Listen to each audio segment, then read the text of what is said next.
Greetings, humanity. Sorry that took so freaking long. Let us, in fact, get this thing started, shall we? Let's do that. I think that would be an excellent idea. Hello. I am Jim Ryan, and for those of you who may not be familiar, how could you be? Because this is the first time that I'm actually attempting to run a game on this stream. So that really takes care of itself, one would think. Let me actually also play the thing I was going to be playing now, because I didn't. Yes, we're doing all manner of tests and checks and all just a bunch of things that hopefully will become something useful. There we go. And I've gone ahead and there we go. We actually have folks. Please let me know if the sound levels of anything is either too much or too little. And hopefully at some point I will actually glance over at the chat and see that you've said that, and then so like 45 minutes later correct it. Hopefully sooner than that, but you know how these things go. Plus 30 seconds. You have to have that Twitch delay. Yes, that too. Yes, there is a delay, I discovered. So we have that. Welcome, folks. We're going to be playing some InSpectres today, and I'm going to go around and just introduce the folks that we have with us, and just kind of get there. See if folks know me. I'm Jim Ryan. I use he/him pronouns, and I'm going to go on the order I have them on the screen here. Let us go to Melissa. Tell us a little bit about yourself and who you're playing. Hi, I'm Melissa Avery Weir. I am playing Victorine Linwood, and I have they/them pronouns. Okay. And let's see, Lucci. Tell us of yourself. Hi, I'm Lucci Dono. I am playing Paul Singleton, who is looking for a career change after a few years teaching high school PE. Oh. This is going to be delightful. Brian, tell us of yourself. I'm Brian Cooksey. I use he/him pronouns. I am playing Jimmy Park, a former esports champion and current YouTube star. Excellent. So you're just playing yourself? Is that what you're saying? Except for the esports or the fame, oh, it's okay. exactly like me. Oh, okay. Exactly. Except for all the things I just said. Nailed it. Excellent. Good. I'm glad we're getting off to a good start here. And Lucy, please introduce yourself. Hi, I'm Lucy. I'm playing Molly Butterfield. She is a ex-professional tennis player. I am not an ex-professional tennis player. I'm just losing my immersion here. I'm just telling you. Sorry. She is sort of an Eeyore sort of a person. Oh, that's quite all right. I didn't say what Victorine does. She's a former gun shop clerk, and continues to be a gun geek, or at least very knowledgeable about guns. Excellent. Cool. Well, basically the premise of InSpectres, for those who may not be familiar, is it is a very player-facing RPG, in which the PCs are essentially they're agents of a franchise called InSpectres. They build their franchise. We're going to do that first, and then we're going to just sort of transition almost seamlessly into play, and by which I mean not seamlessly at all. So it is a franchise that hunts the supernatural, basically, or deals with paranormal investigation and elimination, not unlike perhaps some other franchise you've heard of before. But But it's a much wider range of things. It's not just things like ghosts. It is things like vampires and werewolves and chupacabra and all manner of other things, encroaching into various dimensions. Eldritch horror. Who knows what it's going to be? I certainly don't, because the way this game works, the players actually determine at most points what is happening to them. I just sort of throw things out and I just run with what they give me. So this is very much the land of improv we're about to enter here. So we'll see how it goes. I don't even know who the NPCs are. I'm using an NPC deck from a different system to figure that out if I need any. So that's kind of where we're headed with all this. Let me actually set aside the box that contained said NPC deck so I do not damage myself, striking my fist into it and severing fingers. One quick interjection. Indeed. I have not seen Ghostbusters since I was a very young child. Absolutely. So if there are references or jokes, I'm probably not going to get them. Well, it's a thing that might come up, but this is basically a you build it type thing, and so I think we should get to that in just a moment. I do want to talk about there are a couple of interesting mechanics that I do just want to mention again for folks not familiar. Anytime that they want to use one of their skills, I'm going to ask them to make a skill roll. Which we'll get to as we go, and they have to get. We take whatever the highest die is for that skill, and that tells us the level of success. We then check a chart, and that tells us what to do. And that basically is what we narrate based on that prompt. Then if something happens to them that is negative or stressful, I will ask them to make a stress roll, dependent the number of dice on that, dependent on how terribly stressful the thing is they're encountering, or adversarial, and they make that roll, and we're looking for the lowest number on that roll, and that will tell us what horrible thing happens to them as a result of the stress roll. As a result, though, if they do really well on a stress roll, if they do really well on a stress roll, they might actually get cool dice, which are things they can use to basically enhance all their other rolls, if they so desire, or to ignore stress. And then we also have the other interesting little thing that we have is the confessional. That is a thing which can be done. Basically, you can do one per scene as an investigator. So each investigator can do one confessional per scene if they wish. Just folks, let me know if you want to do a confessional at some point, and we'll switch over to the confessional view, and you just talk to the camera as though this is happening later, and a documentary crew has come to ask you about what happened in the mission that you're on right now. And you can do this to bend reality. Basically, you can insert things into the plot. You can say that that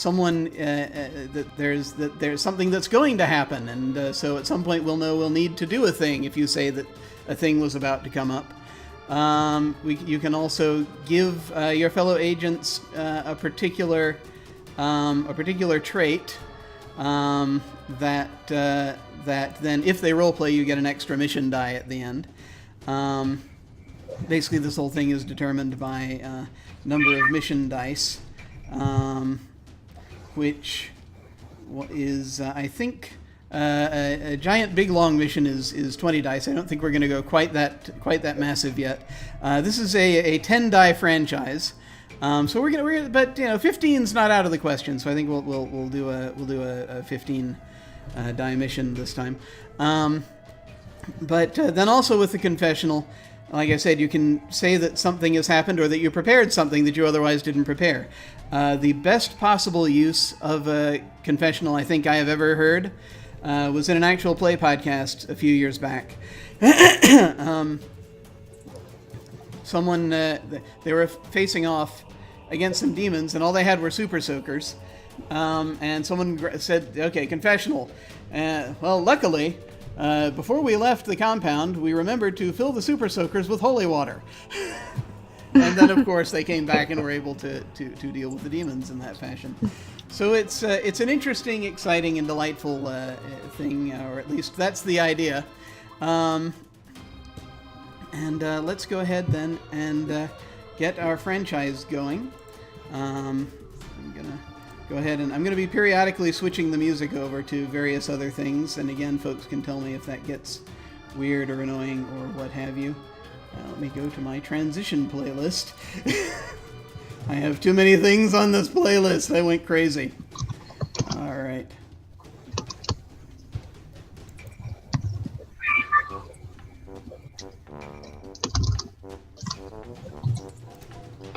Let me also turn off the other stuff. Yeah, I need to turn on. Both are playing at the same time. We're learning things. Okay. Okay. So let us decide what type of franchise this is. We're going to be in a city that is not unlike Chicago. It is Chicago-esque. It is similar to, but legally distinct from Chicago. Basically, this city, which I'm going to probably from time to time refer to as Chicago, even though I'm not referring to our Chicago. I actually I grabbed a tourist map last night to look at, and I'm actually going to go ahead and show that to the players in Roll20 so that they also can delight in the terrifyingly small amount of information that I have about the place where we are, and so that's a thing. I thought that was an actual dinosaur, not a museum. Cool. That could Good- be good an to actual know. dinosaur, possibly.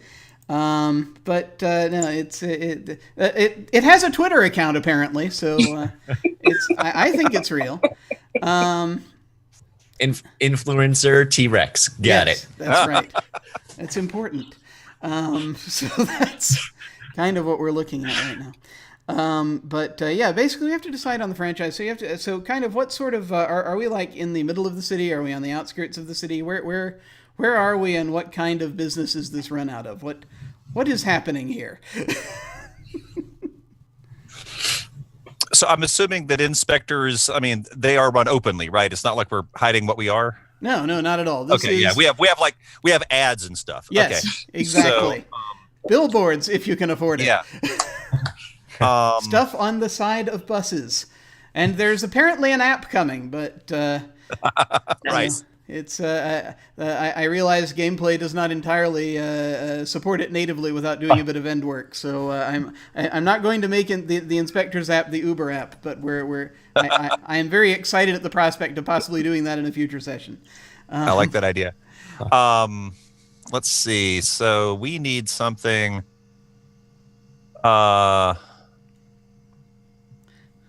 What have we got?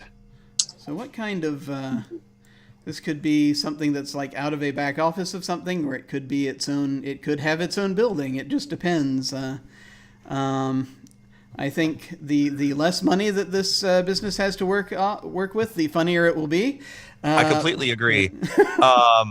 Like, we could be like over like a restaurant or something. Yes, Or that in would be a strip awesome. mall. Oh, hell yes. That's yes. it. That Yes. is it. Strip mall for sure. In fact, no, it's got to be a dying mall, and we're right between the GNC and the dojo. Excellent. There's always a GNC. Right? Yeah, but is there anything besides a dying mall?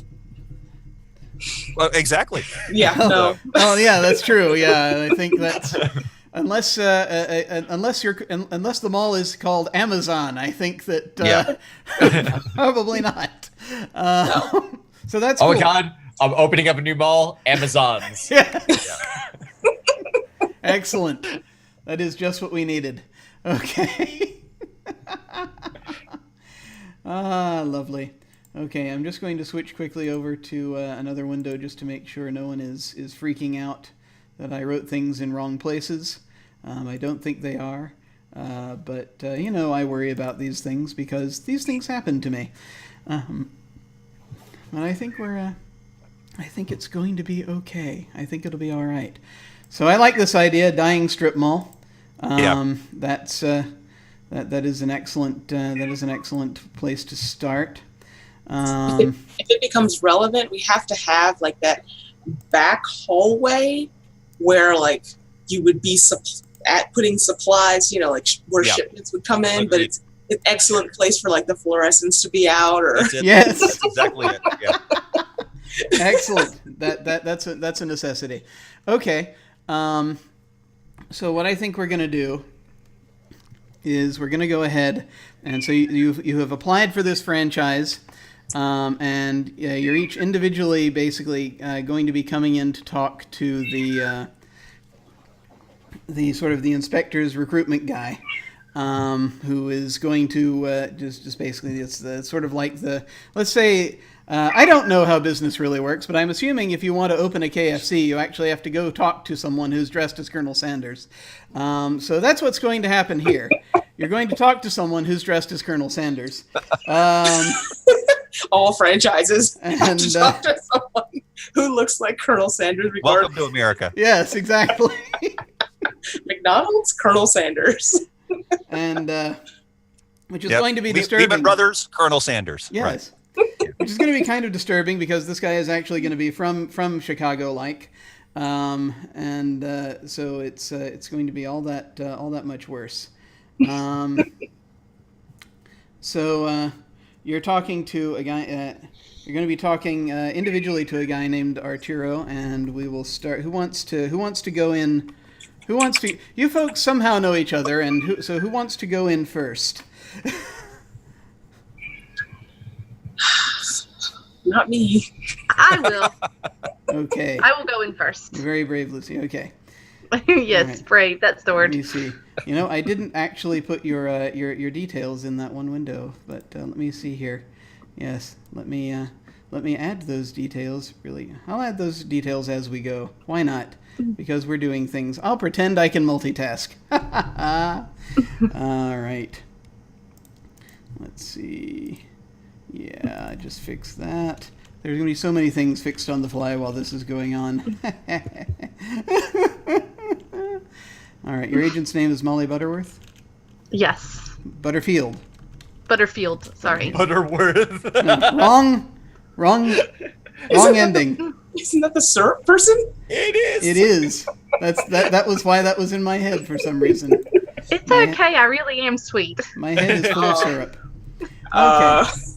Okay. I don't know why, but after we talk to Colonel Sanders, I want waffles. Okay. So chicken and waffles, it's a thing. So Molly walks into the room and she sees this this gent. He is actually looks he's just sort of sitting behind sitting behind a desk that's in this office building, basically where you go to where you go to apply for these things, and he looks in, "Hi, yeah, come in." And he's dressed as Colonel Sanders, but basically. All right. So what? So you're Miss Butterfield?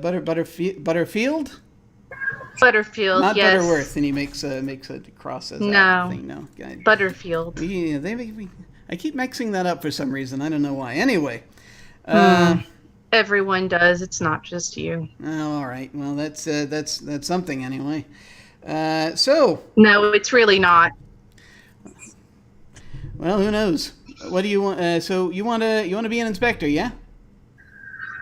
I mean, want is probably not the word I would go with, but we've decided it's maybe the practical thing to do. So it's more of a business decision, really, than a personal desire or ambition. Well, it's good to be motivated that way. You got to have at least one of those on your team, because otherwise you make no money. You know what I'm saying? All right. Right. I'm sure we won't do very well, but it's good to have the idea. Indeed. I mean, that's kind of what this is all about. Believing people's ideas, because that's how you. If dismiss folks out of hand, you go nuts. When you actually run up against the things that they've been seeing. So that's the problem. All right. So what, do you got any special skills? I mean, special, probably no. I mean, special. Just sort of an average person. I mean, if you need a tennis ball swatted at, I'm definitely your person. I can get to a tennis ball with incredible speed and accuracy. Isn't that amazing? It's wonderful, really, in everyday life. Did I see you play on TV? Yeah, I suppose you probably have. I thought I recognized you from somewhere. I won the Australian Open and the US Open and the British Open. That's it, though. Just those, then. Just those. Just those are the only ones. That is impressive. I mean, plenty of people have, right? Well, not yeah, but we're talking a very, small portion of the population. That's not that many. That's good. Well, I mean, you can. Yeah, that's. Interesting. Yeah. No, that's going to be really good for us. That's going to be really good. Okay. Yeah. So, is there so I think we're going in the right direction here. Is there anything else you want to tell me about your interest in? Did you have an interest in the supernatural at all? Anything like that? I mean, yeah. I guess. I mean, I have a vague interest. I'm pretty sure that it's true that people can, prognosticate. I believe in that. I'm pretty sure I do it all the time. None of it is good. I don't see anything good ever happening, like, from any interaction at any time. But, I mean, it all mostly works out to be that way anyway. So, yeah, you can see. Yeah, I think I am beginning to see. Okay, well, yeah. What did they say? Best foot forward, I guess. Welcome to the team. And he reaches forward to shake your hand. Really? Huh. Yeah, well, I'm going to be... I'd like to say I saw that coming, but I really didn't think this was going to work out. I'm going to be honest. You're, you perhaps, the attitude is something that you may want to work on, but... hands down, you're a celebrity, so folks are gonna want to use your franchise's services. That's pretty much how this is gonna work. So I think it's gonna come in real handy. Well, great. He basically signs and he it's like, all right. He writes your name down on a thing. He's like, okay, well we'll get once. I think there are 4 of you, so I'm gonna hand your. If we get through this, the last one, we'll be getting this the signature. I just got to get everybody's signatures. Could you sign here? And he hands you a couple forms to sign. Oh, another signature. All right. Yeah. Here you go. All right. Thanks very much. Welcome. All right. Sure. It was great. A pleasure, really. Absolutely. Yes, it was real. Pleasure. Yes, let's call it that. Send in whoever's waiting out there, would you? All right, everybody. Somebody else needs to come in now. For some reason, this is still a go. I'll do it. Excellent. Okay. Let me go ahead and switch over. All right. All right, come in, Mr. Park. All right, I'll head on Mr. in. Park? Yeah, Jimmy Park. Hey there. How you doing? What's up, man? I'm good. How are you? I'm doing okay. I got, it's my back's been acting up kind of lately, so it's been problematic, You should get a better chair. Probably. It's you'd think that there's that I'd be able to afford one, but it just don't work that way. So what makes you want to join our little family? So, my boy Skeet, his Xbox was possessed by a demon, and that freaked me out. So I want to kill demons. Well, yeah, that's good. You're motivated. I like that. Do you bring anything special to the table? Do you use computers? If you call this piece of crap a computer, he says, just sort of hitting the giant monitor in front of him. Do you use social media? I kind of try to stay away from that stuff myself, but I hear the kids love it. We're apparently getting an app eventually. I don't know. Oh no, hiring me is an upgrade. You need Jimmy Park. So you got technical skills, yeah? I built every computer I ever played on, dog. Okay, all right. Well, I like where this is going. I think we can definitely use you then. Also, I bring sponsors and millions of viewers. Oh, folks know you. Oh, hell yeah. Well, ain't that something? Okay. However that works, I guess then maybe. Hey, I'm gonna give you a number to call, he writes a thing down on a piece of paper and hands it to you. He says, "These folks are working on the app. They haven't quite figured out kind of what they want to do with it yet. I think they got their heads up in the wrong place right now. If you know what I mean. Typical developers. I'm on it. Yeah, give them a call at some point when you got time and just sort of see if you can figure out what the hell's wrong with it. And it'll help all of us. But Okay, you're man. in definitely. Just sign here. He gives you some papers. I'll sign whatever it is. Yeah. And go ahead and send in the next one, would you? Will do. I'll go next. Okay. Ladies first. Let me go ahead and transition over. Okay, folks will see that I have not in fact prepared any of the nameplates very much, but well, these things will happen. All right, so you walk into the office. I'm just going to erase that beginning part so that it's as though it never happened. Yes, there we go. Now it's just your name. Okay. All right. Hey, come in. This is, and of course I didn't type it in, so I have to now switch back over. This is Linwood. Yes, Victorine. Yes. Okay. So you want to be an inspector, yeah? Yeah, I think it's great for my skills and kind of in line with my personality.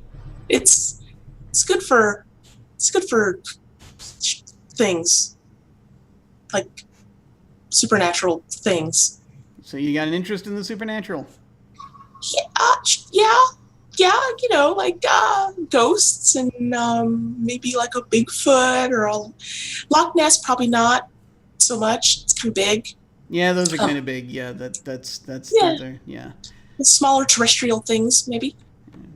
Freaking Loch Ness monsters are pains in the ass. I got to tell you, they just never go out trying to spot them at night when you've been drinking, because it doesn't end well. That's all I got to tell you. But enough about me. So what do you have any particular skills that you bring to the table here? Well, I don't really get in people's way unless they're really rude. So I'm good on teams. I'm really good at like protecting. Like, I'm not a lot of a talker, but I shoot things real fast. So that's handy. You don't see something coming and I just shoot it, and then we find out later what it is I shot. It's pretty great. You're good with guns then? Yeah, pretty much anything. I mean, I think I could take a Loch Ness, but the water kind of makes things a little difficult. Probably. That probably does make it. Yeah, that's Trajectories and stuff like that. Okay. But, all right. Well, okay, you're in. I'll go ahead and get all this together. You'd sign here. Is there like a uniform? Because like uniforms are kind of cool. It's up to you folks to set up your franchise. So if you want uniforms, you can use the insignia. That's all in the contract. I'm going to give you a copy of it and your franchise certificate. So that you folks in a little bit. I think I've got one more person to see. I'll just sit over here and read this because it's kind of long. So don't mind. No, that's all right. It's just boilerplate stuff, just indemnity and all that. I have to read it all though, otherwise I can't. Anyway, I'll be over here. Okay. He sort of looks down. Then he kind of gets up and he walks over to the door and just sort of leans out. Yeah, anybody else out there? Yeah. Hi. Okay. Yeah. Go ahead and come in, would you? Sure. All right. Hey. Hi, fella, how's it going? Singleton, Paul Singleton. Nice to meet you, sir. How are you doing? Bye. That's a nice firm handshake you have there. Yeah, pleased to meet you. Yeah. Sorry. Yeah. Goes back around. So you're joining the InSpectres, are you? I am. I'm looking for a career change. I see. What did you do before this? I taught high school. Oh yeah. So you're used to kind of managing people then? Sure. Little people, but yeah. Well, I don't know. A fellow once said, "Who are little people if not smaller versions of ourselves?" I'd say herds of cats, but also smaller versions of ourselves. Sure, that's possible too. Okay. And what you got an interest in the supernatural? I have an interest in things that aren't in high school anymore. That would be great. I just need to do something different. Oh, I see. Okay. Yeah. Well, no, this is definitely different. But I mean, there's a lot of weird stuff you encounter in something like this, in a field like this. You sure you're up to it? I'm pretty sure nothing can faze me now. 15 years of kids will do this to you. Oh, it's funny because it's true. Oh, all right. Well, that's fine then. All right, you're in. Victor, that's over there. It's Victory and Linwood over there. They have the contract. So as soon as they're done with it, then just sign that. I'll just a few more minutes. I'm almost done. Yeah. A few more minutes. He looks at his watch. As it's steadily approaching noon. He says, but I think we're all good. I'm gonna go ahead and he gets out. He opens a desk drawer with like a stack of certificates in it, and he pulls one out. And he takes a big stamp and he stamps it in like 3 places, and he signs it, and then he says, "All right, well, here you go. This is your official franchise document, and so this will let you franchise certificate. This will let you basically say you're part of the InSpectres, and that's the name folks are going to recognize." And that's really exciting. Well, good luck to you folks. Hope you'll. I'm sure you'll do much better than the last folks. And yeah. I really doubt it. I'm definitely a little worried. Did they not have a good enough arsenal? We don't know really. They're not what do you call it? On this alive? On this plane anymore? Yeah. Well. No, I That's mean, par they're for not the dead. course, They're just really. not on this plane anymore. We don't know Wait. where they are. They're on like some weird dimension somewhere. So you couldn't check, what their flight itinerary was? Not that kind of plane. Oh.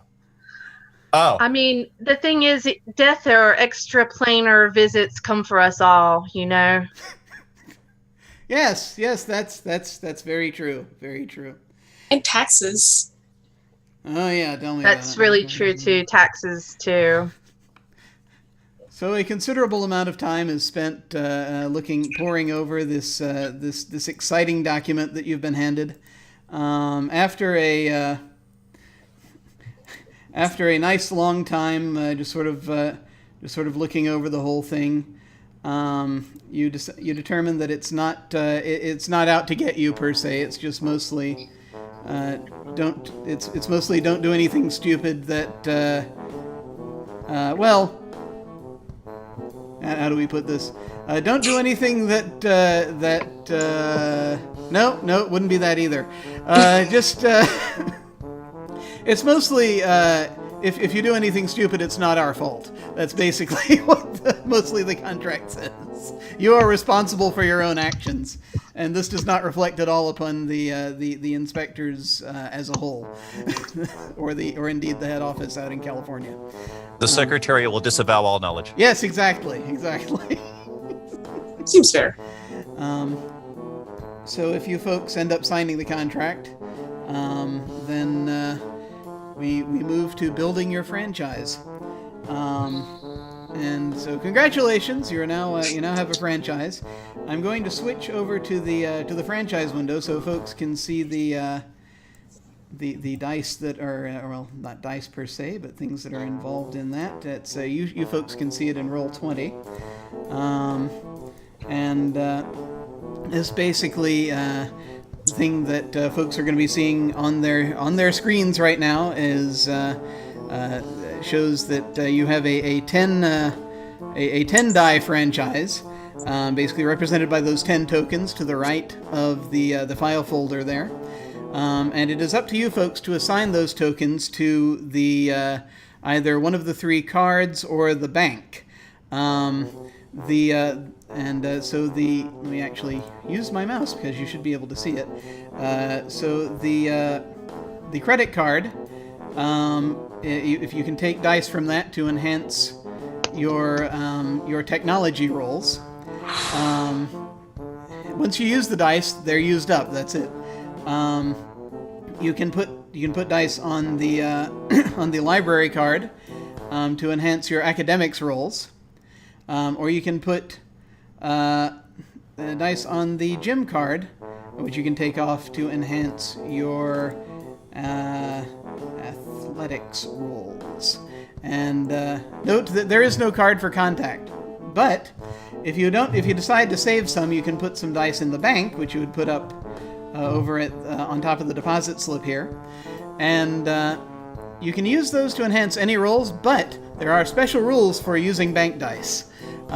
So just basically if you choose to use bank dice in a roll, those are going to be however many of those dice are part of your roll. I'm going to count those as the first dice we see in the roll when you use the macro that I've put in. So that was because special things happen depending on what is showing on those particular dice. So say that you want to enhance your contact skill, and you take 2 dice out of the bank to enhance it. Say you've got a contacts of 1 and you grab two bank dice to have a roll of 3 dice. The first 2 dice that are down there in that roll are going to be the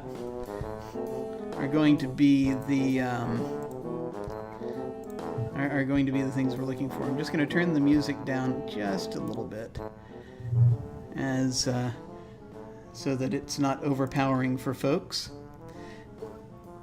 And so you folks should be able to. I have made the tokens.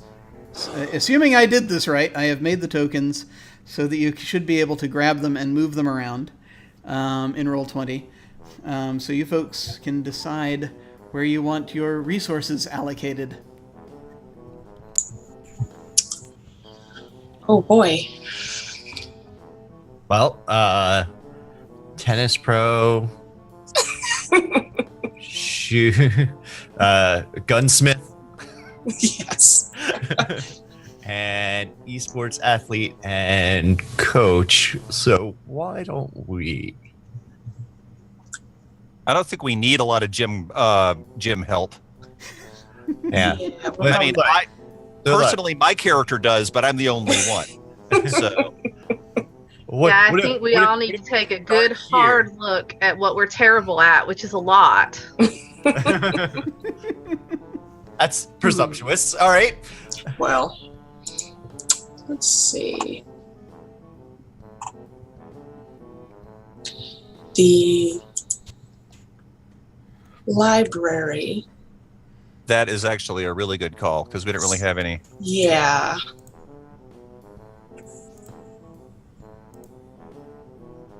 So, one more there. You want to maybe do 2 and 2, like money and library? Like, so we have 4, 4, and 2? Yeah. That sound good to everyone? Sure. I mean, Do we it's want- doubtful that any of it'll do any good, but we may as well give it a shot. Do we want to bank any of them? Yeah, we probably do. So We could bank those remaining 2. we could. Yeah. Okay. Yeah. The really great thing about saving things for a rainy day is that there will definitely be a rainy day. So much rain. Is 2 too many to bank? Let's see. So, Jim, as I understand it, in order to make a roll on the bankroll chart, we must have something in the bank. Is that right? If you that's used anytime you use a bank die, so for the bankroll chart, I'll actually bring it up just so that folks can see what it is that I'm talking about. If you use the bankroll chart, anytime you use a bank die, that's separate. A bankroll is not a thing in and of itself. So it's a skill roll. And that still counts as a skill roll. But if you whatever number you get on the on the bank dice, that thing happens. Because it's just that affects those dice in particular, whether you lose the die permanently or whether it goes back to the bank. Okay, so that would just give us a bonus on the roll. Okay. Yeah, it's risky using bank dice because you may not get them, or you could get more. You never know. Yeah. I don't know. Maybe 2 or 3 in the bank. Like maybe. I like 2. Okay. I like 2 also. Yeah. Okay.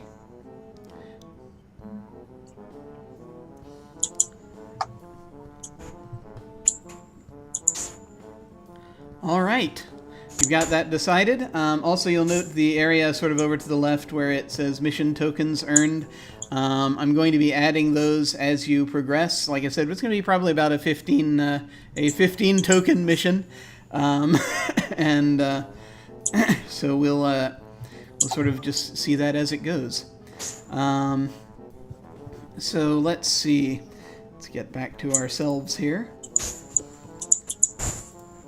and let's decide a little bit more about the franchise. We've got most of the information on there. You weighted it more toward library cards, so I'm going to assume that you have a decent sort of things from which to research. So you have probably a setup for that, and you've got some resources for athletic type things, weaponry, what have you, and for equipment. Though not as much as you have your font of information, whatever that is.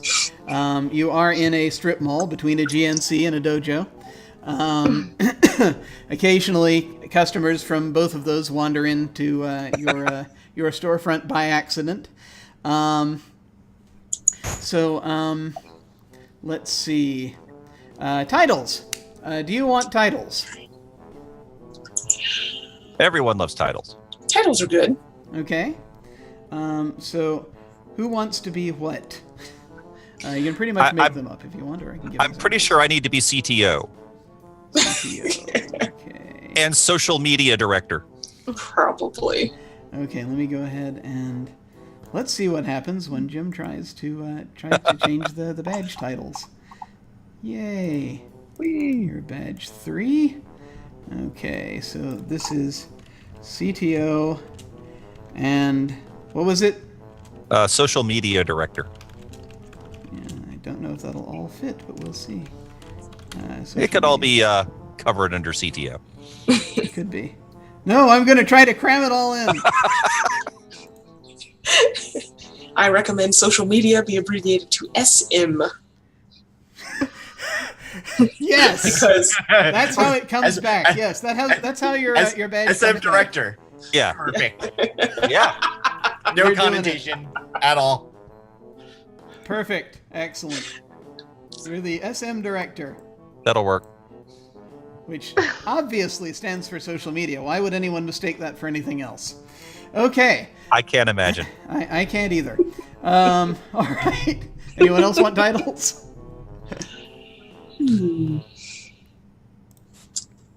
What would I be? You could literally be the sergeant at arms. I like it. That's a good one. I like it. Excellent. I like that too. Okay. Sergeant at arms, one of those terms that gets a whole lot of hyphens in it. Yes. Even better. You are the hyphen. Sergeant Let's at see. arms with hyphens. Okay. Now with more hyphens. Yes. Excellent. Anyone else? I would go operations director. Okay.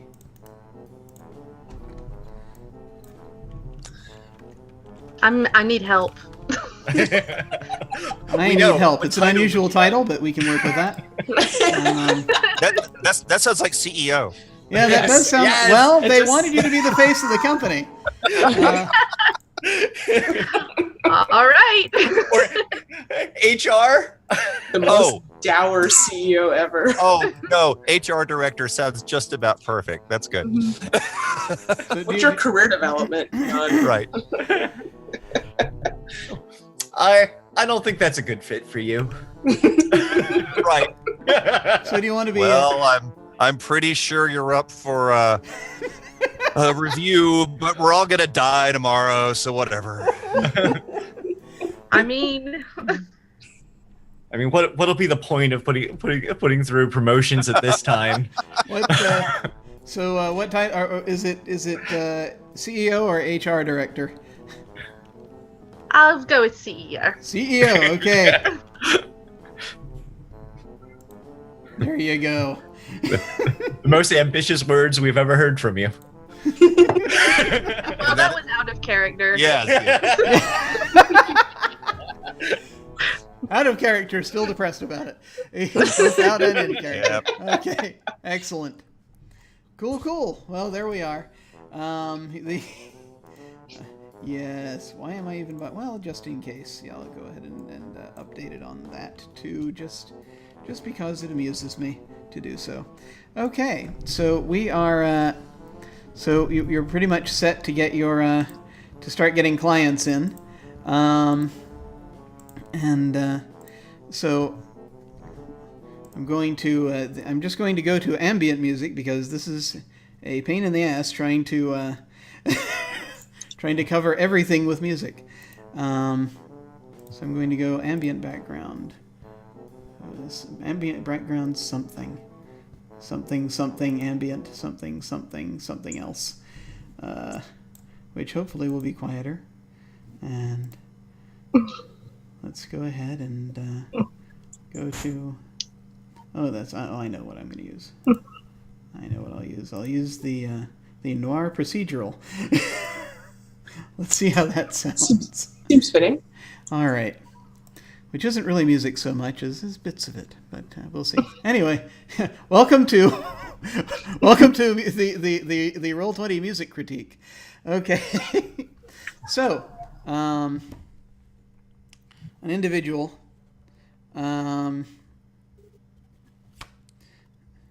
is going to come into your office at some point. Who is? Do you have a desk, a front desk? Yes. Okay. Who is usually at the front desk, or is there anyone ever at the front desk? I think if the bell rings, right? Yeah. Yeah, they're probably go. So okay. So you folks are in the back somewhere. Well, were you going to be there? You can be. Yeah, you can be wherever you. I will. Whoever wants to I be mean, there. I don't mind being the front person since I was a clerk at a gun store. Nice. I have experience in shooting people quickly. Yeah, you Not have. intimidating at all, just cleaning weapons. I mean, helping customers. Yes. You have rooms with various equipment and things in it that we'll get into when time comes to suit up. But we won't define that just yet. This will be defined narratively as we go. But let's see. So someone in suspenders comes in. It's a bad look. Yeah. Basically, it looks like, well, it's actually more of a jumpsuit looking thing. That's worse. Sort of jumpsuit with suspenders type thing almost, really. You can see that it's a jumpsuit designed to look as though it has a slightly folksy motif. But it's... he's wearing a name tag that says Clarence on it. Sort of a dark-haired individual. Has a 730 shadow, and sort of comes in and is looks as though just sort of comes in as like. Excuse me, my accents are going to be all over the place, by the way, just so everyone knows. Not like they haven't been up till this point, but it's like giving the spoiler warning after the spoiler. But anyway, are you folks do weird stuff? Well, yes, theoretically. Do you have a weird thing? Oh, I got a weird thing. Yeah. Have you been to a doctor before coming here, or do you just want us to look at it? And he actually he's wearing he sort of actually rubs his hands together. He's wearing gloves. It's sort of thick kind of work gloves, and sort of he's looking down. He says, "No, he says, "Yeah, I went to a doctor already, but that it's I'm okay. I'll be okay probably. But there's a problem where I work, and management isn't doing much about it. But I told them I was coming to you folks since I saw that you had opened in town, and I thought maybe it might be helpful. You know, I work at the amusement park out at the pier. And it's so it's really kind of, I don't know how to describe it really. With words or pictures, I think. Do you have pictures?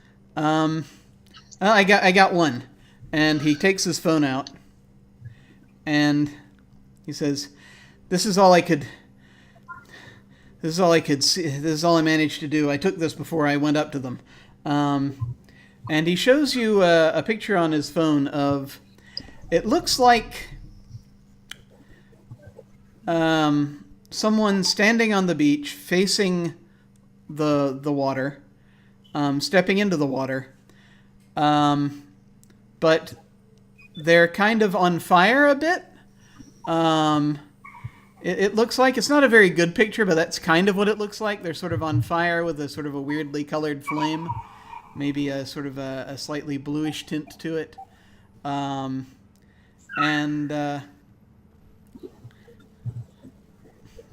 he says, I don't know what it is, but we've been having. I mean, some of the guests that have been going out on the on some of our self-propelled little boat rides haven't been coming back, so we've closed that ride down. And I went down there to check it out, and I didn't get a good look at it really, but there was some of the sand down there on the beach had turned to like some kind of hard sort of sort of smooth rock, and I made the mistake of trying to pick it up. He says, holding up his hands afterward, and that was not good. That was not good at all. Is it like glass? Kind of. The brief moment I touched it, it was kind of smooth like glass, I think. But it was really. Well, I'll show you, if you're okay with this. I guess. He takes his glove off. I lay a cloth under where his hands are on the counter. And his hand looks like it's got actually something that's like a freezer burn on it, on the palm of his hand. That's gross. That's really gross. And you got that from the sand rock. Yeah, I did. I don't really know what the deal is, but that happened. Yeah. So was the person on fire, like, were they upset because they were on fire? No, they were just walking toward walking toward the water, and by the time I saw it from the see, you can see the shot you take is from high up. I saw it from the pier, and I went down, and they were gone. So I went down and I looked around, and that's when I found the little rocks down there. The rocks were cold? I guess. Yeah, that's I didn't want to touch them for too long, you know. Huh. Well, I feel a little underqualified for this. Can you stand right there and don't move or touch anything? Right here? Right there. Barely breathe. Okay. Just gonna. Okay. I'll go with the back and be like, I think we have our first job. Come look. His hands are weird. Okay. I don't have anything else other than weird hands and someone on fire. Wait, Someone's what? on fire. Oh, Well, hey, man. he's not on fire, but someone else. Oh. Well, I'll check out the hands anyway. Yeah. Can I have a confessional? All right, hang on.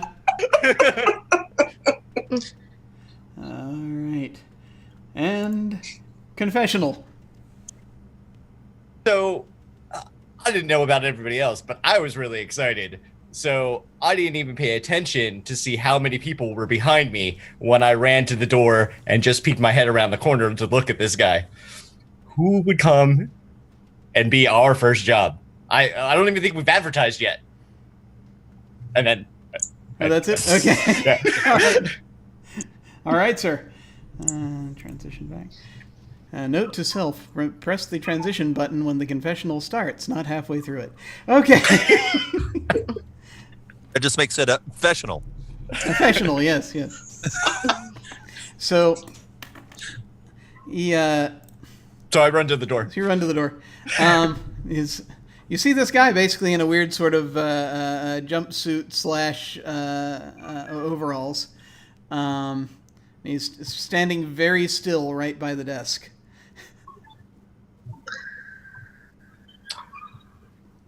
I'm just looking him up and down. He's just sort of. It's one of those things where he looks with his eyes toward you. You can kind of tell, but he doesn't want to move his head as he's looking at you. I have a thing in my hand that looks like a smartphone, except it's got a bunch of antennas and stuff coming out of it. Ah, excellent. By the way, I just found it in the back room. No idea what it does. Ah, excellent.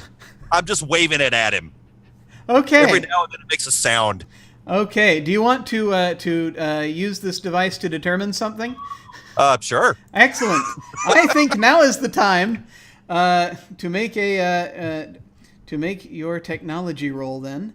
Okay. So you can go ahead and hit the skill roll button that I've put in the in Roll20 and say the number of dice you are using, and which is in most cases here. Let me actually put the oh crap. Hang on. The world's going away. Hold on. I gotta hit the back button. There we go. I just dumped everyone out of Roll20 because yes. You're back. I see you back. Chaos. Okay. Nice. All right. So the number of dice is my technology level. Is your current technology level? Yes. Okay. So you should be able. Okay, we should be able to see all that again now. So yeah. All right. I'm ready to roll. Yeah. Go ahead and hit the. Go ahead and hit that. Okay. You got a 4, and so the according to the laws of the. I think I'm just going to pop all of these out so that I have them. I don't need that. There we go. All right. So that, let's see, on the skill roll chart, you got a 4, which is fair. So you describe the mostly positive result of your action, but you must also include a negative or humorous effect. Go. Okay, gotcha. Okay. What does this device tell you? The device definitely tells me what sort of general energy he's been exposed to, but it also makes his hands glow. Excellent. So even the one with the glove still on it, you can see the light coming out from the back. So this. So you see that as these readings as they're coming up. And he's looking down at his hands as they're glowing, the exact same color that he was describing before. And he's like, No, man, that's perfectly normal. And he is, let's see, do you have a water cooler? You have a water cooler. We obviously have a water cooler. He dashes over to the water cooler, yeah. Tips it over, sticks his hands down into it, which is a mistake, because then it starts turning to ice around his hands, and he's still screaming. He's like, ah! So I think now is an excellent time for a stress roll. So I think, everyone who is here observing this in this room should now make a roll of, we're going to start, this is fairly stressful, but he's just shown up, so you're not quite committed yet. So I'm just going to make it a one stress roll, 1 die stress roll. All right, so just 1 die? 1 die. Okay. And which die is that? That's under the stress roll button, or okay. Yeah, you just press that and it'll and you just tell it you're rolling 1 die. Okay, so for and I'm going to just do this in the order I see the rolls here. I am annoyed. Okay. Yes. Stress roll, yeah. Looking at the chart here, Victorine is stressed. You are going to lose a die from one of your skills. Your permanent skill level is still the whatever the level it was, but you're now effectively 1 die lower from one of your skills. I'll let you choose because it's worth starting out. Same for Lucci, and of course. Of course, Jimmy came out okay. He's annoyed, so you're going to get a 1 die penalty to your next roll. Dude, shut up! And of course, our CEO Molly is frazzled by this, and she's going to lose 2 dice, and I'm going to let you choose from whichever skills those are. As this is like just sort of hitting you, you're like this man just turned your water cooler to ice, and it's terribly not cool. This is like an actual, real supernatural thing that is happening in front of you right now. I just want to make it clear that I'm saying this while he's in the room. Okay. Sergeant at Arms, I'm sure you've apprised him that the best he can hope for is a less than optimal outcome. Is that correct? I just, well, I mean, I told him to stay right where he was. So I feel like the fact that he moved and did something else is pretty, I think I did my due diligence on that one. Excellent. Less than optimal, I think, is really what we're looking at this point. I mean, obviously. I mean, sir, if you'll stay right there, I'm going to go in the back and see if I can find a hammer and a chisel. Yeah. So like I said, stay right there and barely breathe. He's just like... Less breathing, I think. He's not doing well. Suboptimal outcome or your money back. Yes. That's the inspector's way. I didn't say suboptimal. I said less than optimal. Who's looking for a hammer and a chisel right now? Please make a tech roll. Excellent. Hope it wasn't tech you took that -1 on. It might have been.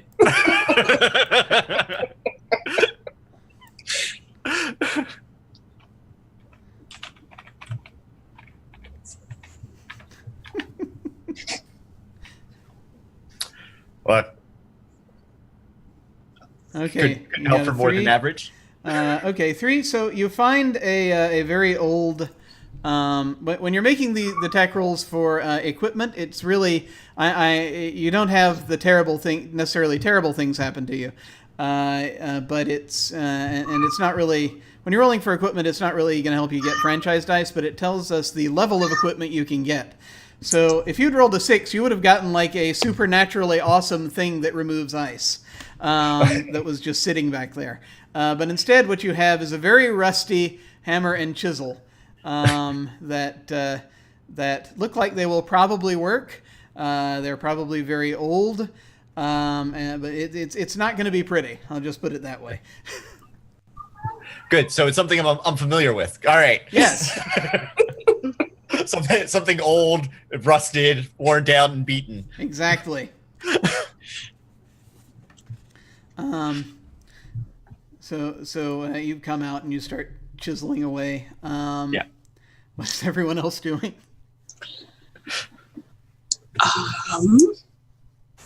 I'm looking over the results of the scan, I guess. So, okay.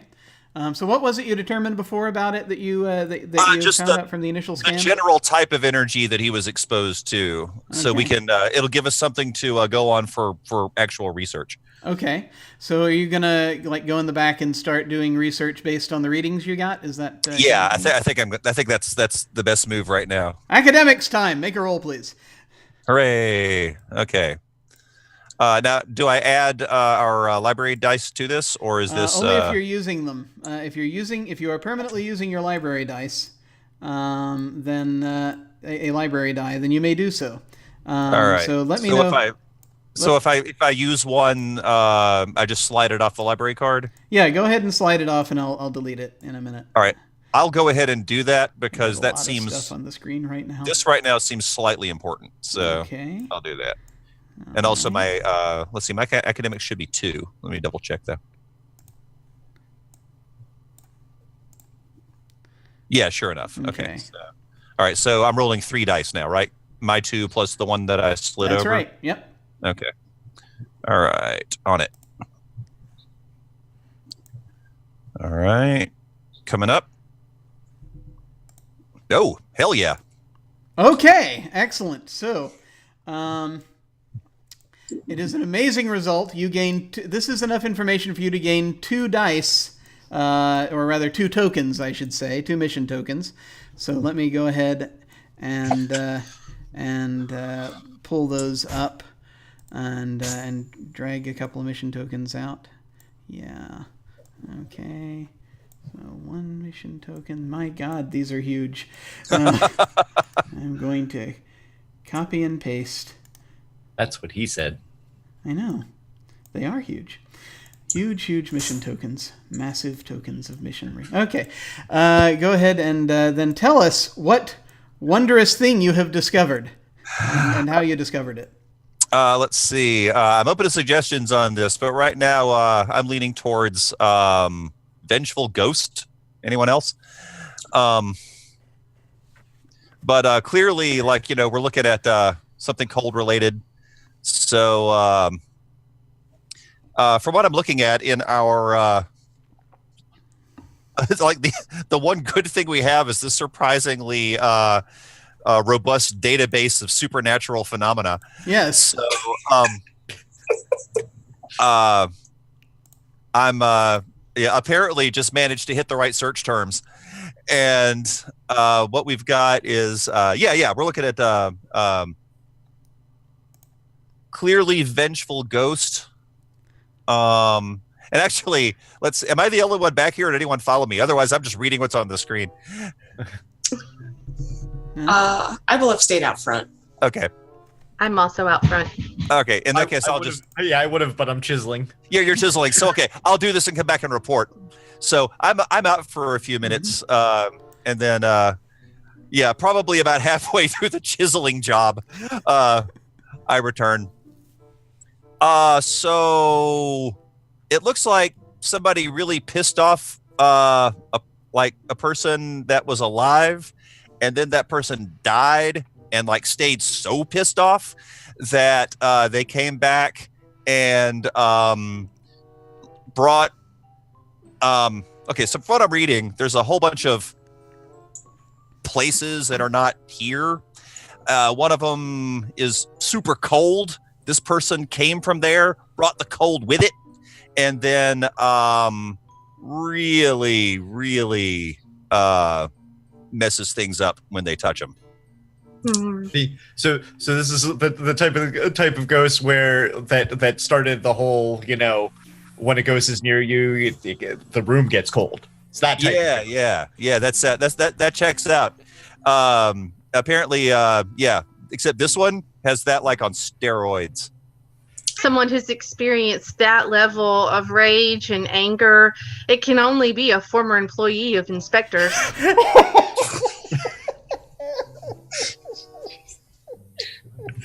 Either that or they played Halo 3. Yeah. I think we're starting to narrow this down. Was there another franchise here before we started? Or yes, remember apparently that didn't go so well. It didn't go well. Right. They went They left on a plane. the missing. They left a plane. Right. Yeah. I mean, we don't know what transpired after that. I mean, Nope. the path between extraplanar travel and Vengeful Ghost is a fairly narrow one. Is it? So I would say so. How physical is this kind of ghost? I just point at the guy. Oh, is that The frozen His hands. hands are coming out of his hands do not look good right now. Not at all. But they're no longer burning with blue fire, so that's always an improvement. Bonus. But I mean, the ghost itself. I mean, are they often incorporeal? I'll have to look up some more stuff, but I mean, if they can touch things, then at some point, yeah, they have to be able to interact with our, world. And the sand, right? Messed up the sand too. Right. Hmm. I might have some solutions for this. Hold on. Are those solutions shooting it? I have no idea what else the solution would be to this problem. The problem is in the acquisition of the appropriate ammunition. Do your bullets have the warmth of love? Is that what we're looking at? For certain definitions of love, yes. I really think you're hitting on something. The answer was love all along. Yes. Possibly my love of guns. And shooting things. I'll take it. Yeah, And why my not? love of stopping bad things. I'm going to need to do some searching on this one to see what I can come up with. Yeah. Cool. And I'll start reassembling the gun that I was disassembling when Yeah. the dude came in. Missing a spring. Something's not quite right with the reassembly of this gun, but I get all the parts somewhere. Okay. I'll still tend to our guests. I'm gonna go to my truck and look through to see if I can find some hand warmers. That's very kind of you. Oh, I'd like to speak Well, to Clarence when I have an opportunity. He's Clarence at this point is like, I don't feel very good. I think I need to sit down a minute. He just sort of sinks into a chair that you have in the lobby. As he's sort of Listen. looking at his hands and he's sort of The leaning most up against the positive wall. thing, the most positive thing I can tell you, Clarence, is the way you're feeling right now is almost certainly not the worst you're going to feel today. Can somebody call an ambulance or something? I think I feel a little woozy right now. Yeah, I think that might be the best thing to do. But maybe you could tell us a little bit more about where you've come from and where you encountered this incident before we called the ambulance. I told you it was on the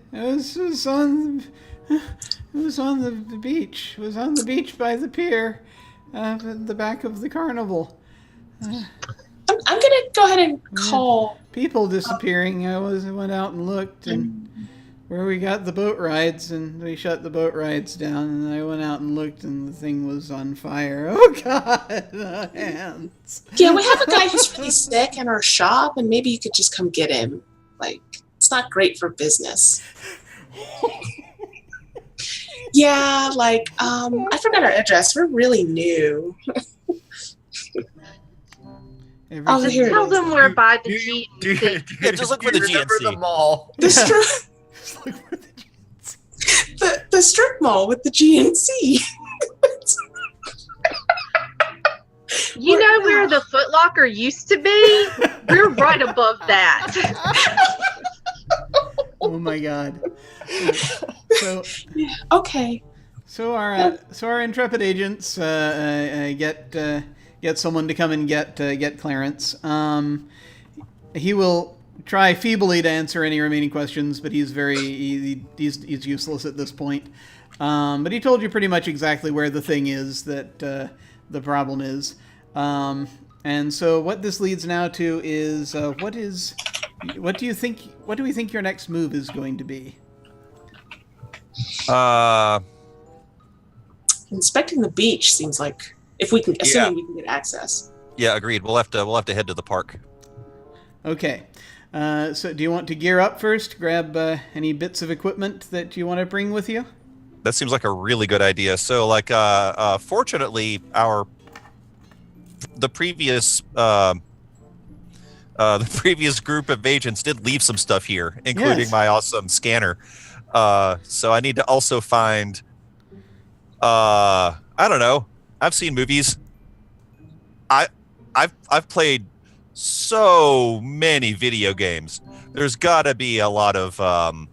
It's got to be like a gun, except the gun that shoots the thing that traps the ghost. That's what I need. Awesome. So by the way, one other thing that I need to mention in the rules: if you have a 4 in something, then anything where the result would be just like an average result.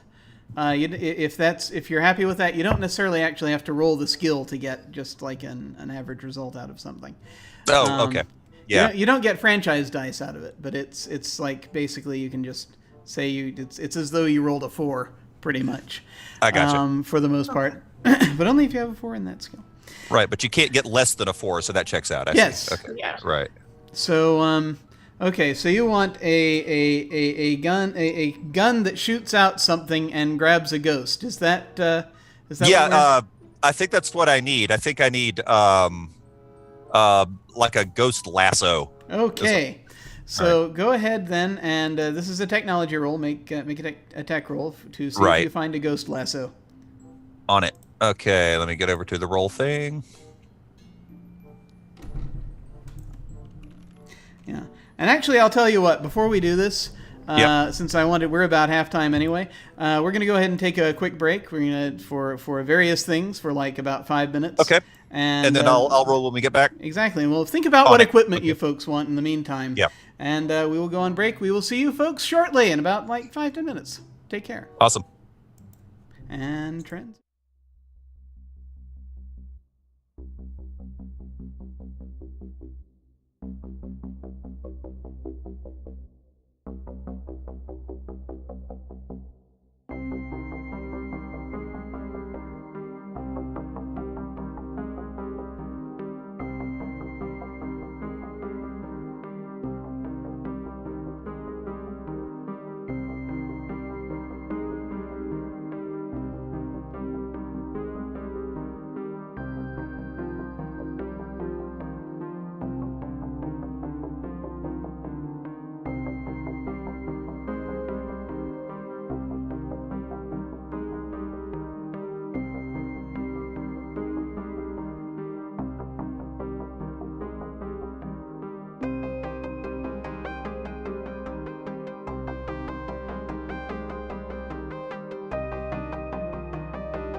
We have returned.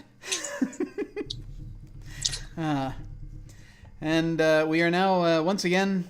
When we left our heroes, they were gearing up to go to investigate the carnival grounds, or rather the beach, rather right next to them.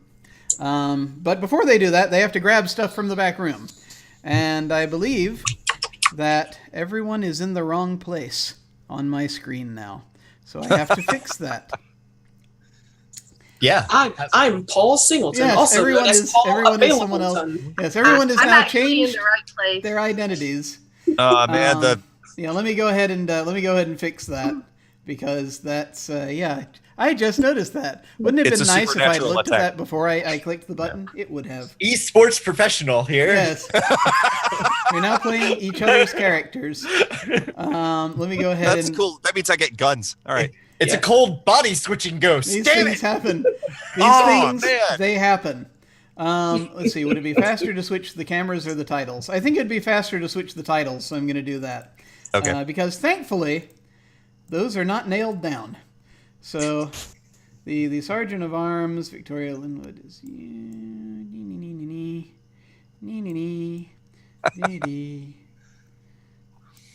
You know, there's a setting on here that's snapping to something. I need to turn that off. I unfortunately do not know how to turn it off. So that's where your names are going to be for now. All right. I think that'll be all right. Okay. Back to the thing.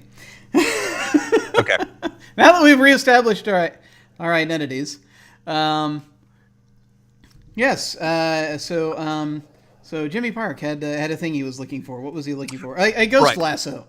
You That's make a right. I'm looking tech for the roll. ghost lasso in the back room, and because of my earlier stress roll, I take a die off. So I'm rolling 3 instead of 4 on my technology roll, Mm-hmm.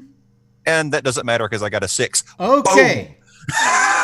You have a state. Now this is a tech roll, so this is mostly. But yeah, so you have a ghost lasso. Actually, yeah. Describe to me what it is that you find in there. It is similar to, but legally distinct from a proton pack. And it does in fact look like a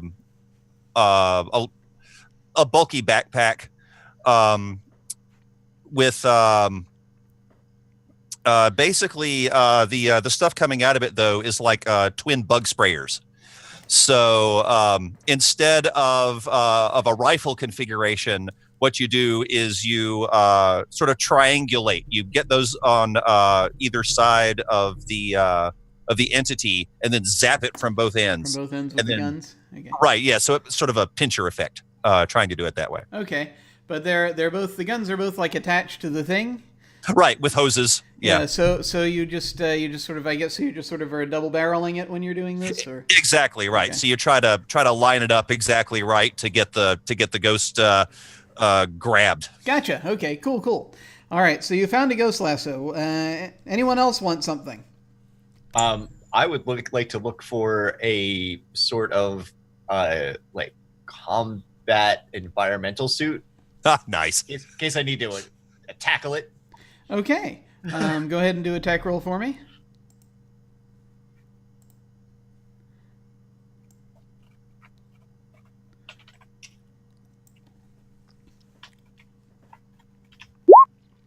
Okay, that's a 3. So you find a sort of a tactical suit, environmental type thing.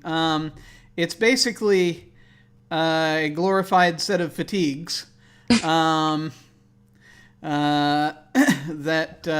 With like padding. yeah, with padding, basically. Yeah, padded fatigues. This is what you find. Okay. Anyone else want? I anything? would like I'd like to look around and see if I can find anything that seems to I don't know, have an emotional resonance. Like it's something that might have belonged to the people who were here before us that was personal to them. Interesting. Okay. So you're looking, and so this is more of a research thing that you're trying to do to figure out more about what's going on with the case, I presume. Okay. Is that correct, or Sure. are you just looking for more an object? I mean, I am looking for an object, but I can see it as a research thing. Yeah, well, if you think that they're involved in any way in what's going on, or something that might help you, I think this will be. So this is going to be more of a. I think that this is feeling more academics to me. Okay. So I would say make an academics roll for this. So this is going to Okay. be a mission roll. A skill roll. Mm-hmm. And then your number of academics dice that you're going to be using in the roll.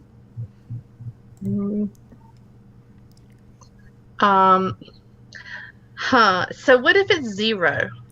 Do you not? Oh, did you take a penalty to it? Yeah. Oh, well, then you fail. It looks as though any of the stuff that they have left over does not have any particular resonance of anybody. It's all generic crap, basically. And anything that's not generic crap is... it does not look like it really was something that the agents got a chance to use. In that case, I'll just grab my tennis racket. Okay, you have that. Anyone else want anything? I am going to seek out some good ammo. And what I'm looking for are like high-powered stuff that could shoot through blocks of ice and possibly exploding bullets. And if that's not a thing, let's make it a thing. Well, yeah, basically that would fall under, to my mind, rare things rounds? that could potentially exist in the without adding sci-fi or fantasy. So that you'd need a 5 to get rare things, 4 to get regular things that are, So yeah, go ahead and make a roll, and we'll see what you find. This is tech? This is tech. This is tech. Come on, phosphorus bullet. Oh shit! Okay, so there apparently are Yes. a very special kind of bullets that are not necessarily something is special has happened to them. Excellent. Perhaps these are some type of ghost bullets or some other sort of thing that's particularly supernatural. But you find these bullets. What sort of bullets do you find? Okay, so I find a small amount of sniper rounds that I can use, and then I find some 50 caliber absurd shit you would put in a Desert Eagle and blow way too much shit up with. Close range. It's it's not a good look. And it's going to get messy, especially if I have to stand close to it. That I have more of. So now you can go into realms of sci-fi here if you wish. So it is simply these bullets are extraordinary in some way as well. All right. So they can do another thing if you like. Okay. Or perhaps you'll just find out what they do. I don't know, but they don't look normal exactly. They'll work. They're the right caliber, but they don't look normal. So each of the larger, more accessible bullets, something's weird with them, and they let out a weird noise when you shoot them, like a little scream when the explosion happens on firing. It's not clear if there's something alive in there. But there's probably something alive in there.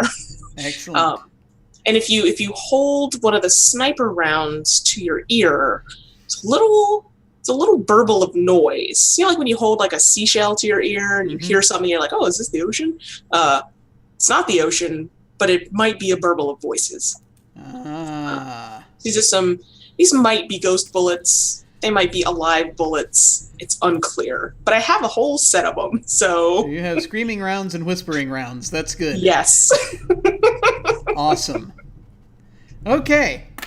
Anyone want to make any last-minute grabs for any equipment before we take off? Molly didn't actually make an equipment roll, so if you want, you could grab something before you go.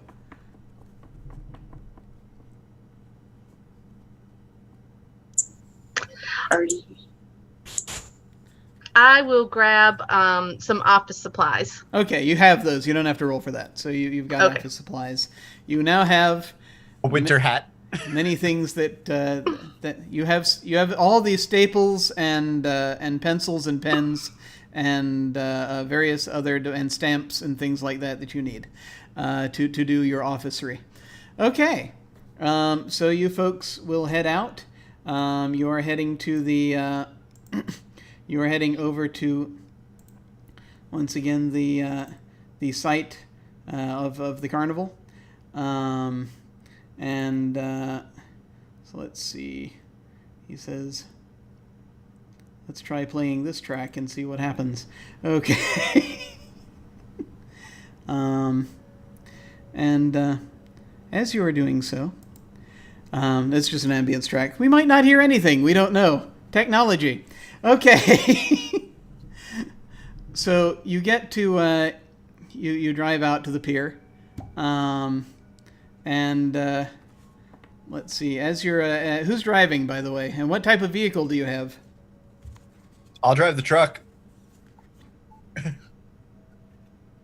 like a Ford F-150, like big truck. We can put gear in the back, and everybody can fit in the cab. Right, yeah, extended cab, right? Yeah. Yeah, we're on it. Okay. Excellent. Yeah. My bad. No extended cab, just a bench seat. Yeah, that's it. Yeah, it's a really long. Pile up on each other. No, extended cab. Yeah. So you are in a Chicago-like city, driving out to the edge of town. So I will need you to make a 1-die stress roll, sir.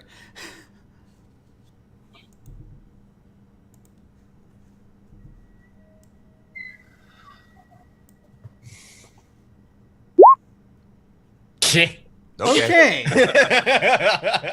We are really that good at means- role-playing games. Yes.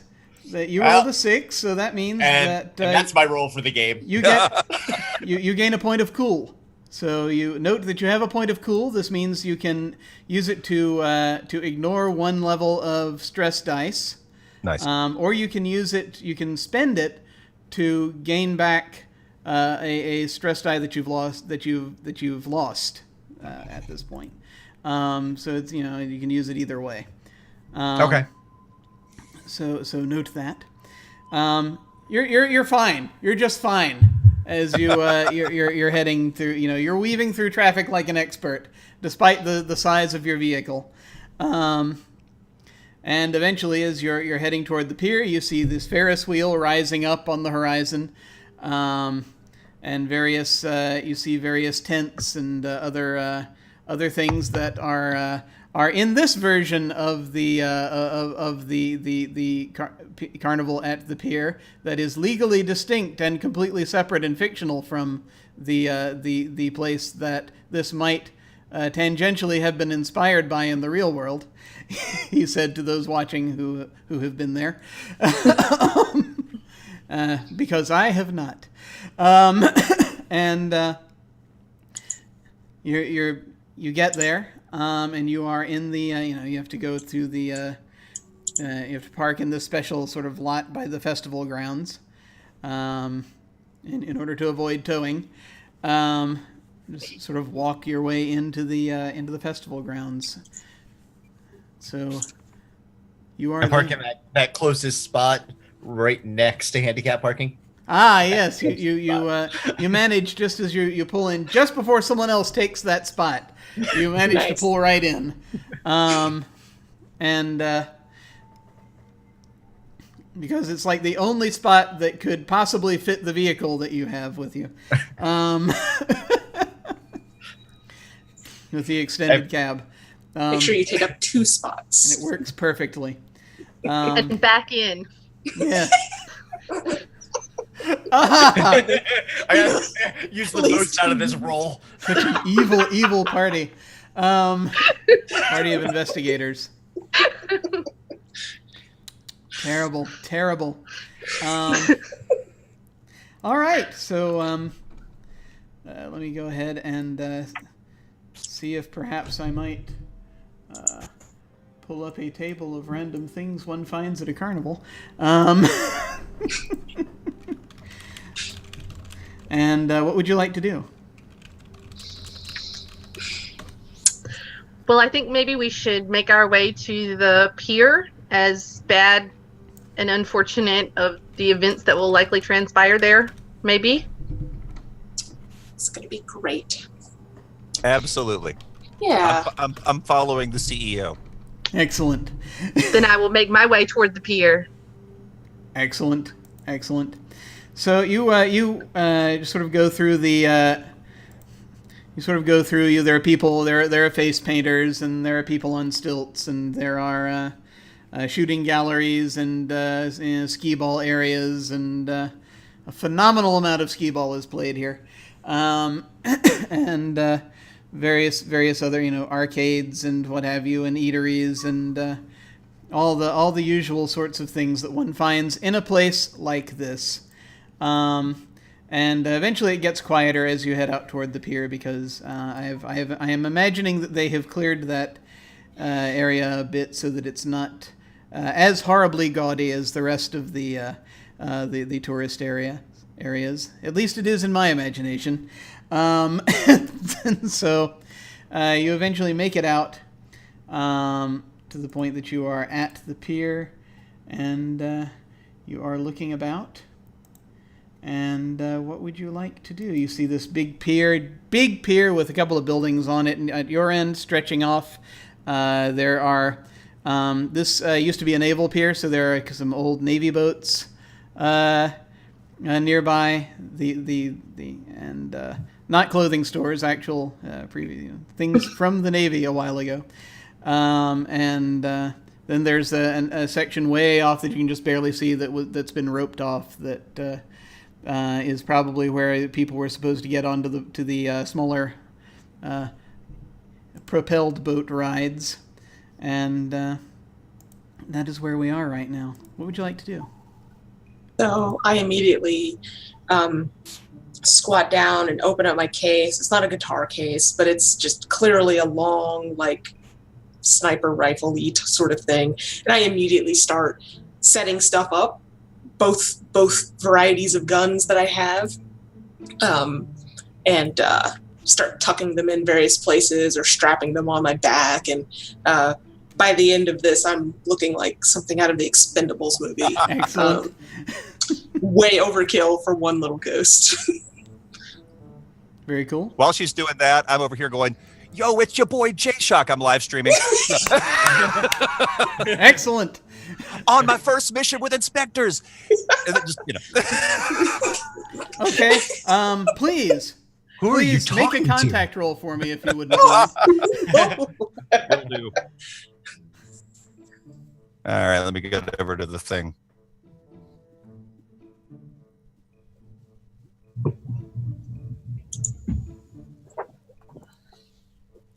All right, in process.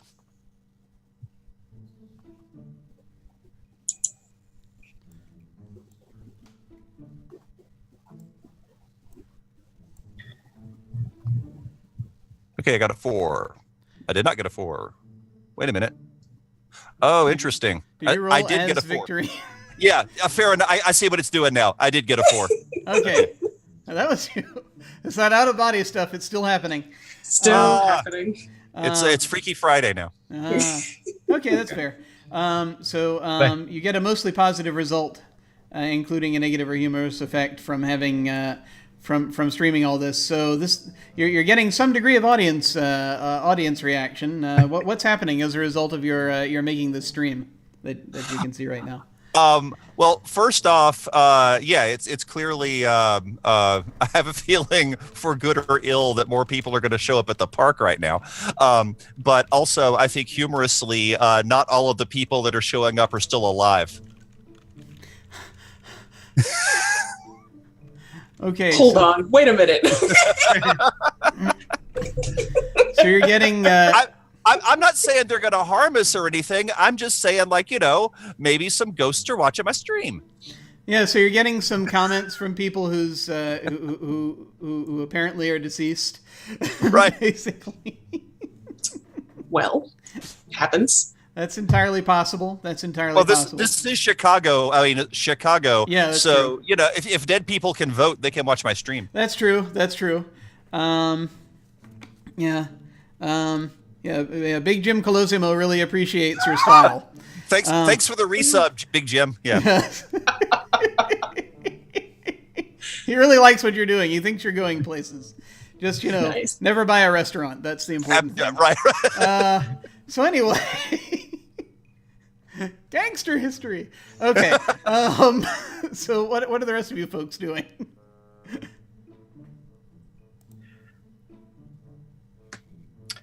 I am, adjusting Velcro straps. Yeah. checking for limberness. And Okay.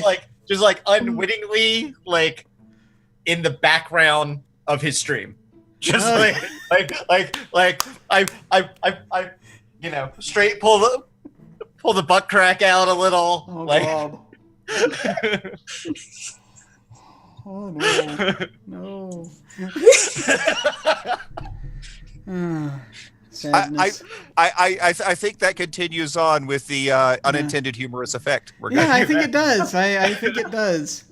Yeah, no, that does. That's very much, yeah. the beach is that way. Oh, wow. I have so many feelings right now, and none of them are good. I think I would like to walk out onto the pier and then gaze out at the ocean with a melancholy look. Yes, it's. Are you actually looking for anything in particular, or are you just sort of experiencing a bit of ennui at the moment? I'm really more looking inside, you know? You're looking inside to see who truly is Molly Butterfield. I mean, who is she really? This is important to know. Very important. Yeah. It's important, These are things you must discover for yourself. So as you're sort of having this moment of quiet reflection, is this a time to do a do you want to wax about it a bit in a confessional, or shall we go on? I'm thinking about it, but I'm not ready yet. Okay, all right. I'm waiting for my moment. Let us know when your moment arrives, and we will be there for you. Okay. Excellent. I can't wait. Okay. All right. So you folks are geared up, and you've got your you've got your folks running around. It's you're getting more comments on your stream. On your stream, Jaime Weiss says nobody wants to see that, and apparently he was talking about something weird was going on in the stream. He's not sure. We don't know. So what are we doing? I mean, I guess we should head toward the beach. Yeah, I want to look for some of that rock in Right. particular. Okay. If there's any still left, or any evidence that the sand was at one time weird and has sort of gone back to normal. Okay. All right. So you're heading out to the beach. Who's taking point? Not me. I'll take point. Okay. All right, Jimmy. You're heading out to the beach. Going out, looking around on the beach at the various rocks that are out there. So you're doing a bit of investigation right now, which, to my mind, means that there is a roll to be made here. And I think that, I'm kind of feeling like this might be an academic situation, as you're just kind of looking around and trying to see what, using your brain to try to notice things. So go ahead and make an academics roll, please, for me. All right. Okay, so Well, that's that you got a 6. So since that works too, by the way, rolling number of d6 because I can still see which what the dice are. So yeah. So what this means is you discover, sir, Mr. Singleton, an amazing clue that nets you two more mission dice. So it is amazing. Please describe the result, and you will gain 2 franchise dice. I noticed that not only is there a all of this is like black glass, but it actually seems to have a source that goes further inland into like a not like a slightly wooded area. Like there's a definite path of destruction or path where it has come from, and it seems to be that the cold effect is some sort of blast rather than like touch effect type thing. Okay. All right. Cool. So you discover that, and you see it's heading to the wooded area. And what are you folks doing? I think we should try to follow this to its source. I'll do that too. Yeah. I just noticed that yeah. we've hopped cameras again, so let me fix that also while we're doing that. All right. Lovely. Someone has just informed me that folks are in the wrong. We've swapped identities again, so let me. Oh, okay. Let me fix that also while you're going. So you folks are heading in there, yes? Yeah, I'll keep my distance so that I'm at a range where I can shoot shit without getting attacked by shit. Yeah. Same here. I'm holding back partly because I'm terrified of cold wielding ghosts, but also because I have figured out the optimal range for the ghost zapper. So yeah, it's like which is what I'm going to say to people. Right. Yeah. Let everybody else be closer. You know what's really weird is that for me, well, let's try this. Let's see if that works. No, it does not. That is very interesting because I have you in the right places here. I'm going to do a quick scene shift real quick just to see if, but you're in these different places, and let me try that again, and let's see, I've got you in the right place now, I think, if that's it. Yes, looks like we're good. Okay, excellent. That was weird. The wonders of OBS, ladies and gentlemen. You're heading to the woods, yes? Okay. Yes. So do we have a marching order, or how are you folks heading in? I'm behind Paul. I'll either go first or last. I'm behind Jimmy. I'll go first. I was like, the trail goes this way, and I'm just like confidently, I'm striding. I declared that already. Good point. Excellent. Okay. All right. I guess I'm second then. I'm heading in right after Paul. Okay. All right. So once again, Paul is taking point, heading forward, looking for things, stalking through the woods, cautiously, perhaps, or slightly less than cautiously, depending on how we're looking into this.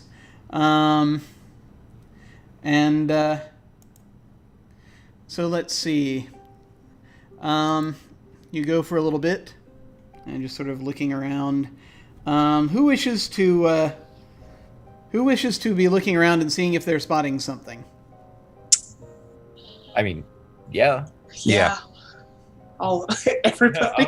All of us. Except for Molly. That might be exactly right. But yeah, I definitely will. Okay. Let us see. So I'm going to choose someone at random, and see what they see. We'll see what they notice as you're looking and you're looking and you're looking. I'm going to here. I'm going to roll a d4.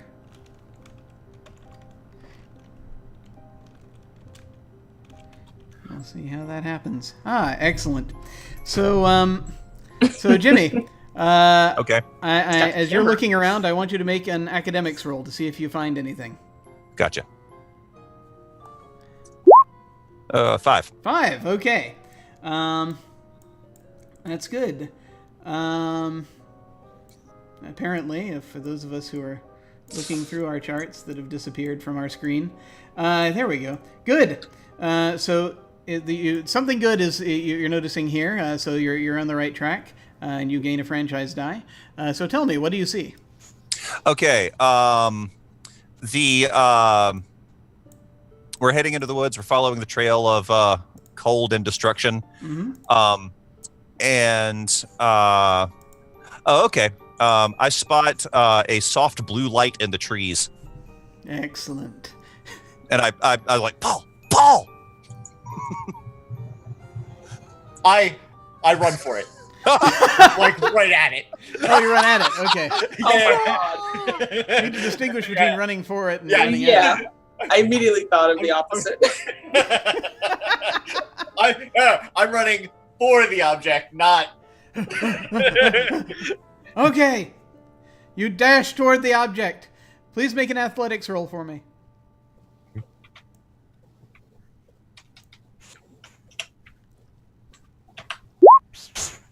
Okay, you got a 6. You have very good athletics, sir. So you have an amazing result. So something incredibly awesome happens as a result of your running toward this thing. Tell me, what is it? As I'm running towards it, I notice that the undergrowth is tangling me up pretty high, but there is a fallen tree that I leap onto and do this flying leap into the tree and go straight at it just as I like dead full on tackle like football sack. Do I have terms right? Okay, so you have caught something. Yeah. You have leapt forward and you have grabbed onto something. Something. Okay, so Nice. you folks hear him leap forward, and there's some sort of struggle you can hear going on. The rest of you, what do you do? I run to help him, but if anyone else is running, you're gonna get past me because I am not good at running. Oh my god. I'm going to carefully, mostly carefully, line up a really good shot, hopefully past him. I am. One never knows. I like how Paul and Jimmy completely unaware of the sniper now. Great. Hopefully past him, yes. Hopefully. Yes. What's If Molly only doing? I. What's Molly doing? I will plunge directly into melee as well. Okay. Great. It's great. This is going to go great. Tennis racket out. Okay. So since Jimmy is not running, doesn't run so well, Molly is going to be the first to actually get there. Come upon this site, so let's find out what it is that you're looking at as you try to process this in your mind. Make for me, Molly, an academics roll. Well, Oh, you have no academics right now, have you? no. Okay. You are not sure what it is that he is that he has there.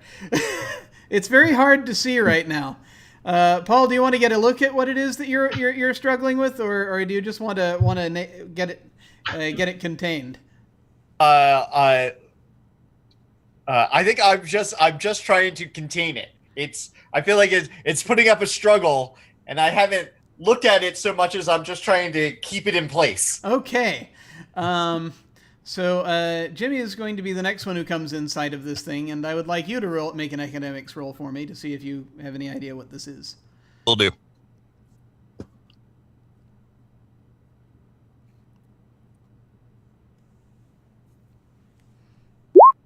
4.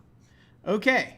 So yeah, that's fair. This is a mostly positive result of your action. You must also include a negative or humorous result. Oh, I So what do you don't see? think that's going to be a problem. Okay. All right. So, all right. The last thing we saw was he was diving towards what was effectively a ball of blue light. Now I think it looks like if you squint, it looks like a woman in a sort of Edwardian nightgown, who is definitely can probably looks like she can fight pretty well. And I have never mind. This is easy. I'm like, oh shit, it's an actual ghost. And I trip over the underbrush that Paul managed to leap over. I'm just like, excellent. So, all right. So Victorina's been lining up a shot to try to tackle whatever this thing is. You think you see a hint of lace, of blue lace, and so you sort of zero in on that. Hey, can we take a moment here and have a confessional? We certainly may. Let us switch over to that. Hang on. We might need to.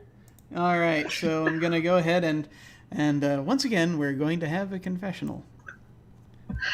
So later, when I thought about this moment, when I try to recount it, the thing that amazes me, the thing that I really can't even believe, the amazing odds, considering all of the terrible possibilities and probabilities of every given situation, was to find that the one person aiming the weapon at the ghost was also an expert in the history of the Victorian era and knew the intricacies and the weak spots of any Victorian lady dressed in Victorian lingerie. It amazes me still to this day, and I can't believe anything good ever happens. Truly amazing.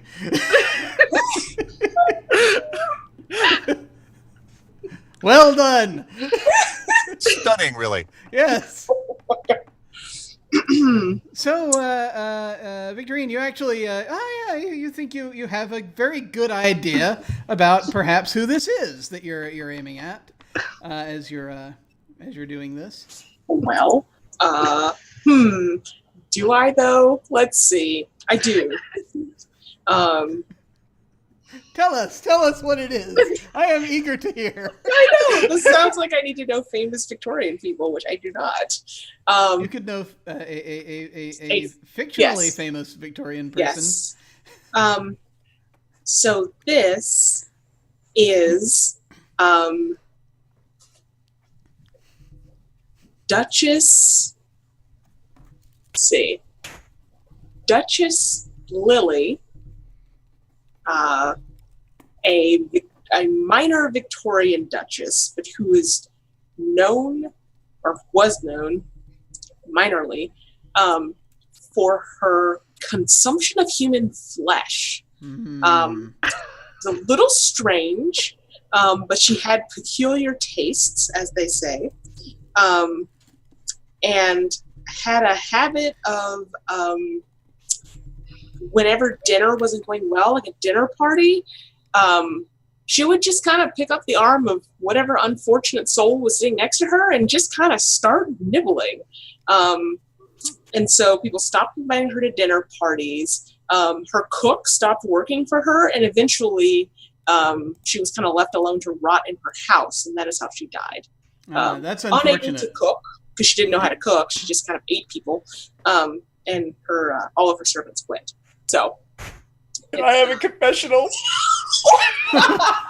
Excellent. So we get a sort of a little replay through your mind of all these details as you're sort of pulling up your sights and getting ready possibly to pull the trigger, and then a confessional happens. Oh my God.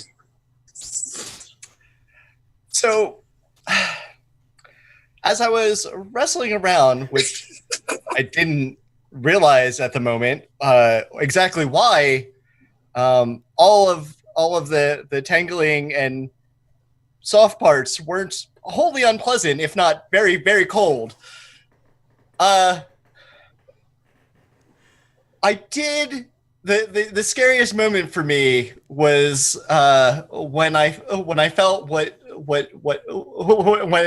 I had the sensation of what felt like lips and then teeth on my left ear. Okay. I want to stop there. A glowing blue cold ghost is nibbling your ear. Apparently. Oh my god. So, I think my most pertinent question right now is, since that is a thing of extreme detail, the kind of thing that one could only really see happening if they happen to be looking down the barrel of a very high-powered scope. Tell us, Victorine, do you take the shot? Boy, I have so much respect for this cannibal loner who did her own thing, made her own life in a world where women were not allowed to do so, took what she wanted That's right. from the flesh of anyone sitting adjacent to her. Yeah, I take the shot for sure. Okay, excellent. Gun is being fired. So this is this is doing harm to something. So we're gonna call this athletics. Excellent. Okay, you get an amazing result from this. Roll. So describe what happens. You get your franchise dice. Something amazing happens. Okay. So Victorine takes the shot from the sniper rifle. As the bullet comes out, what is loud enough for most people to hear, especially as it whizzes past you, is just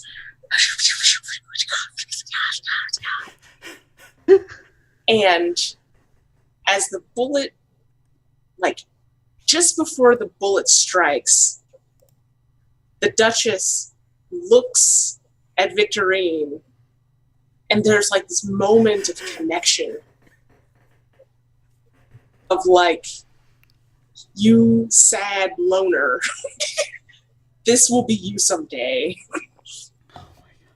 And the bullet, when the bullet hits, it's not like things explode. Like, it's not like, bullet head explodes and head parts go everywhere. The voices get louder, and it's like the voices are what explode and fill the space of this ghost.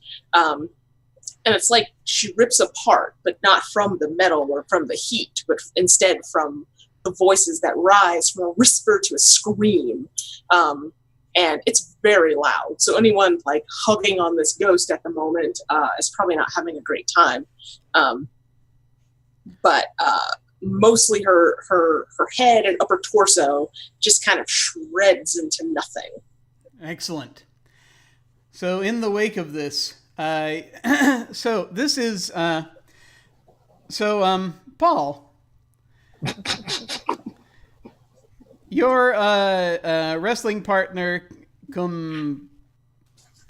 friendly person A lot of question marks. Just exploded next to you. This is, I think, terribly stressful. Having a ghost explode next to you as you're wrestling with it. So I shall need you to roll 3 stress dice. Ooh. Uh-oh. Okay, the lowest of those is a 2. All right. And that means that you're frazzled. You lose 2 dice.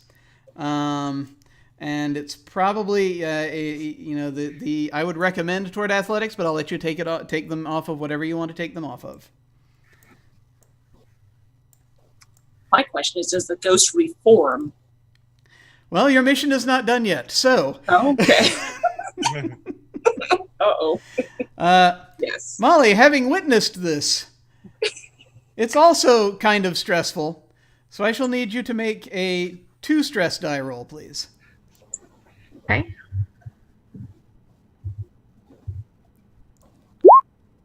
Okay, 3. That's not terrible. So that You is stress. said so. You still lose a die, but you can, like I said, just take that from wherever you want. Okay.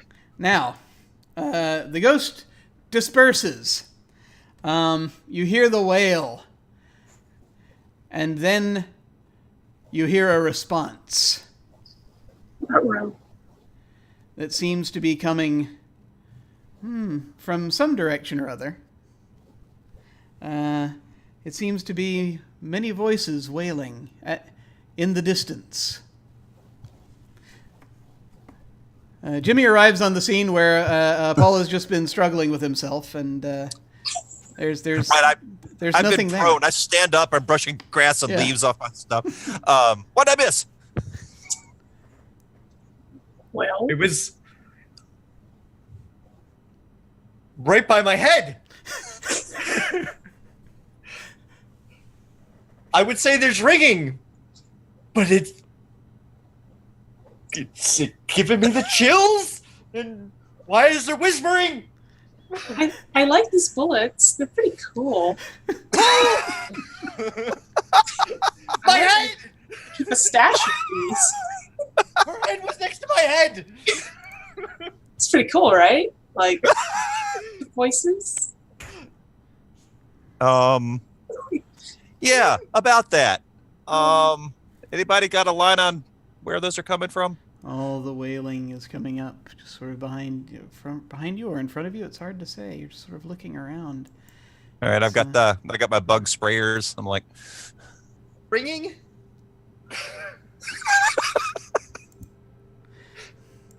Okay. Seems like it could be coming from. Well, it's either coming from deeper in the forest or it's coming from the shoreline. Sort of narrowed it down to those 2 directions. I'm gonna head towards the shore then. Okay. I'll stay still and see what I can see through the scope of the gun. Okay. You're. Fine, go ahead without me. Yeah, Gun scopes are not actually great for seeing things. yeah. Take 5, Paul. I'm gonna go look at the shore. What is Molly doing? I'm actually going to head for the shoreline as well. Okay. So Jimmy is in the lead, heading toward the shore. I'm going to assume you have your device out and you're looking at it for, Yeah. for I've got signals and Yeah. Oh well, the scanner. Yeah. Yeah. I'm definitely doing that. yeah. So you're looking on the scanner. So in this case, you're using the equipment. So make a tech roll for Yeah. me. All right, let's do that one.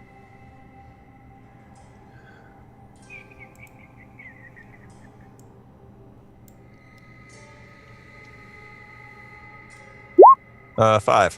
Okay. So you have made a good. You find out something good. You get a franchise die out of that. Okay. And so you found something good. What's happening? Let's see.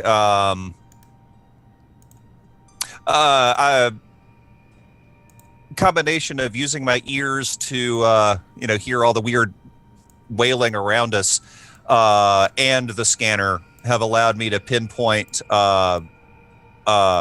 It's since I've already seen this energy on Clarence's hands, I know what I'm looking for. It's kind of the only thing I know. I know what this does. Yes. Fortunately, so I'm looking at that, and I see.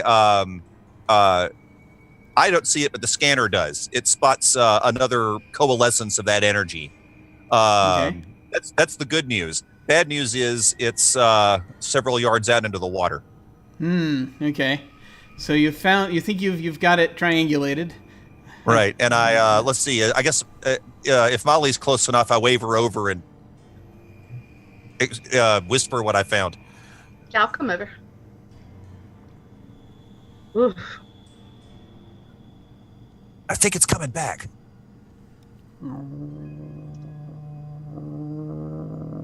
Oh man. I kind of figured as much. I've got a bad feeling about this. Burble, burble, burble. Yeah, me too. I'll holster the scanner and come back out with the bug sprayers. Okay. So you're Got training. my tennis racket. You're training your guns on the water. Yeah. You're and as you do so, you see it start to almost. It looks like it's boiling at first. The surface of the water on that particular spot that you found. Uh-huh. But it's not exactly boiling. You realize as chunks of ice are floating to the surface. Gotcha. All right. It's kind of maybe whatever the opposite of boiling is. Is it like when you drop dry ice into water? Yeah, kind of. Yeah, it's a lot like okay. that. It's a lot like that. I gotcha. All right. That you see, and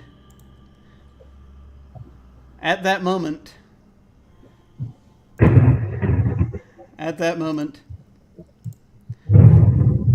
hear at the same time that I hear something. The lights on the boat ride that is supposed to be turned off as it's sort of getting darker now. The lights turn on, and the music of the boat ride starts up, and you know that but you don't see anyone over on the pier. No one's supposed to be over there right now, and instantly, a half dozen forms swarm up out of the water and start heading that way. What are we doing? Indiscriminately shooting with the bug zappers. Excellent. So make for me a tech roll. Will do.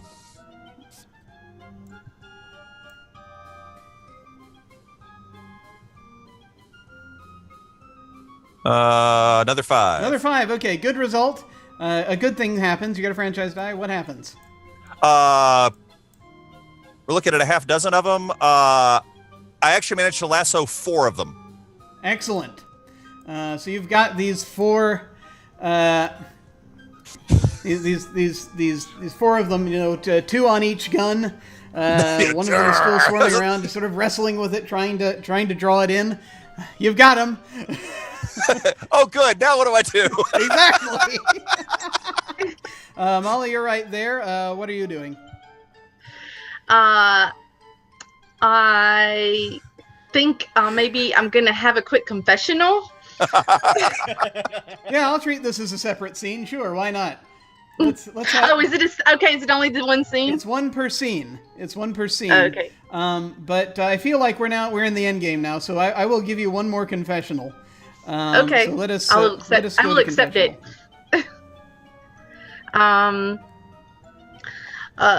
I have to tell you, in that moment with those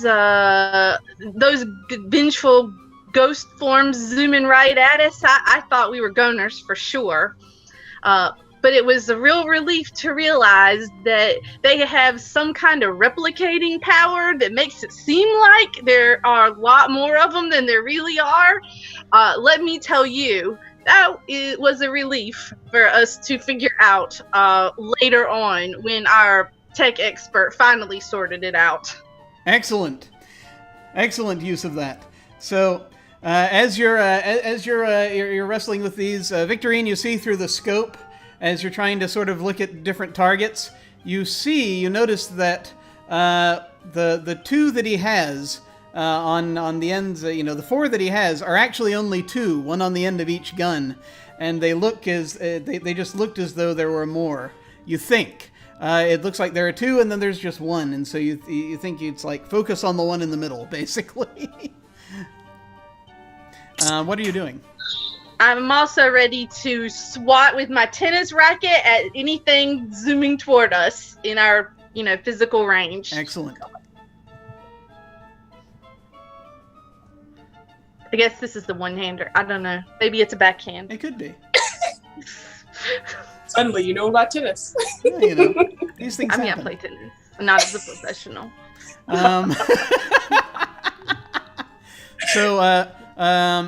So Victorine, you see this through the scope. What are you doing? So do I recognize that there are only 2 instead of 4? Yes, there are the 2 that he's got, and then there's one that's sort of swarming that was sort of heading off toward the pier. Okay. So I let out a huge sigh of relief because I can't actually shoot that fast, the damn sniper rifle, to hit half a dozen, but 3 I can work with. So I'm going to aim first for the one getting away. Less risk of shooting one of the people I came with. Seems sound. Seems sound. And if I do well, I will work my way in towards my friends. Okay. You look through the scope, and you can probably identify who it is if you take a moment. Yes. But as you're aiming it, as these are spirits that have responded to the initial call of Duchess Lily. Excellent. And more Victorian folks? There are more Victorian folks. And now it is time to take a shot at one of them. All right. So make a tech roll, please. Well, it's not a tech roll. I'm sorry. Well, yeah, it's a tech roll. I think. Is it tech or isn't it? Hang on. athletics? My brain is going away. Okay, coming back. Yes, this is athletics. This is an athletics roll because you're shooting at a thing not using extraordinary equipment. My brain wasn't here for a moment. I'm back now. Okay, you got a 5. Excellent. So you have a good result. Tell me what good thing happens as you get another step closer to completing your mission. All right. So I take a shot. Again, the whispering bullets, super creepy. This time it's a little louder, like from the get-go, and a little angrier. So there's some sort of like cumulative effect happening here with these bullets. Probably in the long run, not going to be great for us. But in the intermediate time, they're super excited about their mission. They head off towards the Duke over there, and similar to before, there's sort of this shredding effect. But what I find is that as I go to reload and sort of shells and whatever happens, guns flying off, the next bullet is ready even before like my hand is in position. So the next one's ready to go. So I can take the next shot faster than this gun should allow. And I'm firing off the second shot and ready for the third shot, right? Like it's just coming way smoother than this sort of gun should allow. But the Duke that's running away also has time somehow, despite this weapon in use, to turn around and look at me again with this accusing look of, you weren't too far off of this fate yourself, Missy. And then similarly sort of explodes and either comes back together or not as per necessary. Just full of just screams. Now, unlike, like the other bullets, these bullets just get real loud once they hit something. And this person seems to be consumed by this weird whisper ghost bullet. Awesome. The gentry explodes like a large blue firework above just above the pier to a smattering of applause from the mainland, as apparently some of the tourists think this is a show. Yes! And you certainly have a sort of a shooting gallery going on right now, as you have more these 2 other roped beings that look like 4 currently that Jimmy is struggling to hold in place. Paul, you are sitting up and kind of taking notice that there's stuff happening apparently way over there. A lot of special effects are going off apparently. that you'd normally think is in the realm of CGI, but there it is. As Jimmy is trying to control these two specters, if you will, like dangerous children. And what are you doing? I'm gonna get up, breathe, and then hustle out to the beach to where Jimmy is. Mm-hmm. And struggling with him, he's still going. Are they in the water, or are they more on land now? They are above. Well, I don't know. Jimmy, are you trying to pull them toward the land, or are you leaving them above the water? Yeah. If once I've got them, I'm gonna do my best to draw them towards me against all of my instincts and survival, abilities. Excellent. So he's in the process of trying to sort of reel them in a bit. If necessary, I'll just walk backwards. Or, walking backwards works too. Now that I think about it, I That's may be always, doing that. yeah. Why build a watch when you can just tell someone the time? So Paul, you see this going on. Mm-hmm. Jimmy had the wrangling device. You had a capturing device also? Is that a thing? No, I didn't look for one. All I looked for was the grabbing device. So. Okay. All right. Well, I don't want to step in the water because I didn't bring the chisel. Yes. Right. So, but when they're close enough and I feel comfortable enough that my legs won't freeze in place, I'm gonna go and try punch one of them in the face. Okay. Ghost puncher. Nice. Yes. So one of them, Ghost Puncher. One of them is Thursdays on CBS. So he gets one of them struggling close enough to the ground that you can kind of just get in the range of punchery, and make for me your punchery roll, your athletics roll. Before I do that, yes. I would like to spend the die, the cool. Your cool die. My cool die. Excellent. You can add to this roll. And put it back into my athletics. Okay, yes, you can totally do that. It is in your athletics again, so you may go ahead and make your athletics roll. Whoa, okay. That's really good. Sir, you got a 6, so something amazing happens when you punch this ghost. Tell me, Ghost Puncher. What is it? What amazing thing happens? At the moment where I go for the swing, it's got this kind of like upper cross like to it, where I knock him up, and he somehow slips out of the one lasso, but goes up and hits the other one, and is kind of caught precariously held by the other one, but doesn't look very conscious as they're both in the one lasso. Kind of like on top of each other, and kind of both knocked to the ground, but only the one I hit looks like he may be out, like incapacitated. The other one is just dazed by the effect. Excellent. So you have punched this creature. You didn't even make contact long enough for your hand to start freezing.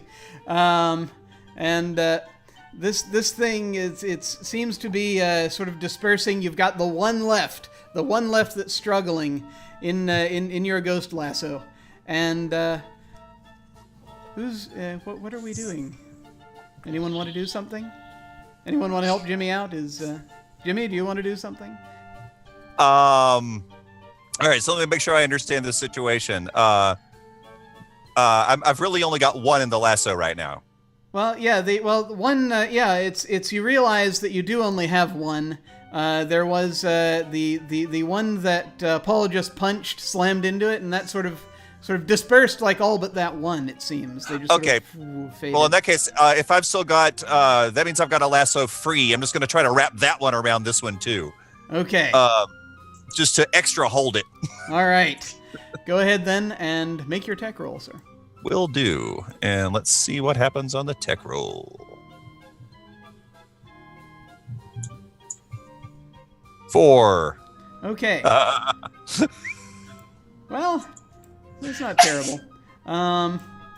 these things keep going on. It's a fair thing, mostly positive, but you must also include a negative or humorous effect as well. Yeah. Okay. So it's not solving the problem, but it's something good happens, something positive. Right. I'm setting it so someone else can spike it. Easy. I'm just trying to pull it back in towards the towards like literally onto the shore, so someone with, I don't know, a tennis racket or something could hit it. I trip over a rock and I'm on my back, but I'm still holding the I'm still holding it into both lassos. You pull back, swing it toward the shore, very deftly as you trip over, and then you still manage to hold on. Molly, this ghost is streaming toward you on the end of these two lassos. What are you doing? This is my one skill. I guess this is my moment. I will attempt to Oh my god. serve the ghost as though it is a tennis ball. And I am attempting to ace my opponent. Make us an athletics roll, please. Indeed, I shall.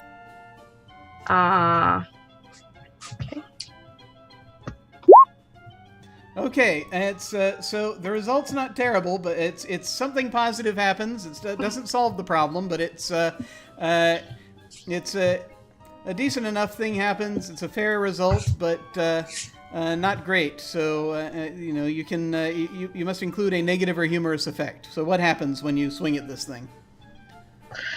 When I swing at it, I hit the ghost full on, which for some reason the laws of physics do actually work, and the ghost goes wailing at a high speed across the beach, burrowing itself in the sand with a big blow up of sand all around. And I say, I think that is set and love, ghost. Please tell me you say exactly that. It is perhaps set and love indeed. This thing is struggling in the sand. It can't seem to get up. It's still on the end of these tethers that are streaming over from where Jimmy is lying. Victorine, you see all of this going on. And Wasn't love the answer after all? Because we can make that happen. Beat me to it. Yeah. knowing who this is on site, you could identify this individual if you like. And what do you want to do? I would like to identify this person. Okay. Who are they? Yeah, you've already, the confessional has given you the power to automatically know who these are, so you may decide who this is. How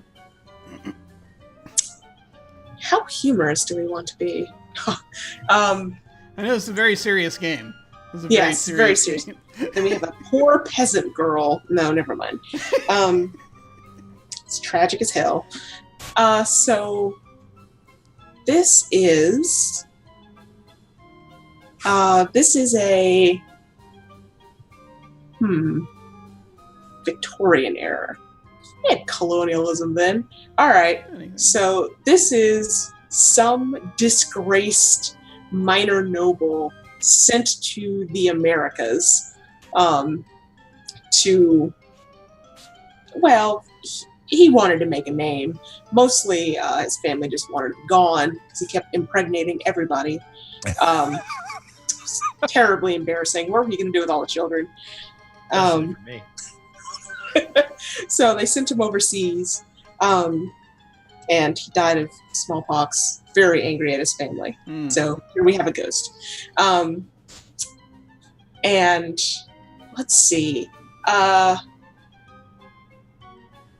This guy, I'll drop the sniper rifle. I'll carefully set down the sniper rifle because it's my guns. And I'll pull out a revolver. Okay. Single shot, one bullet, ghost bullet.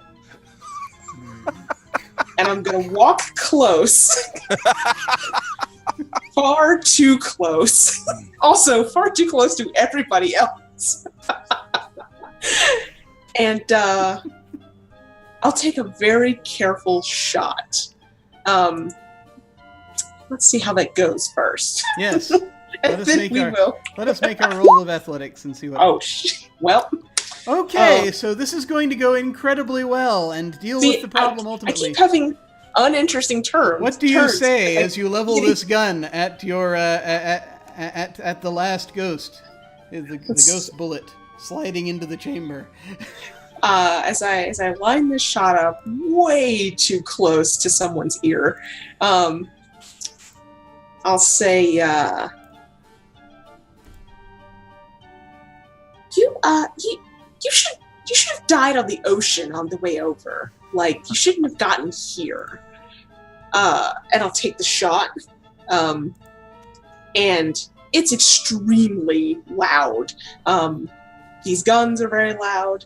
The bullet is screeching. It is like, and there's a blue trail behind the bullet.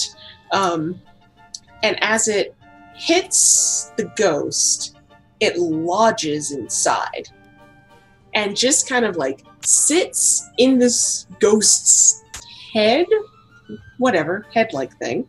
And the ghost is still there. Like, it doesn't dissipate like the other ones.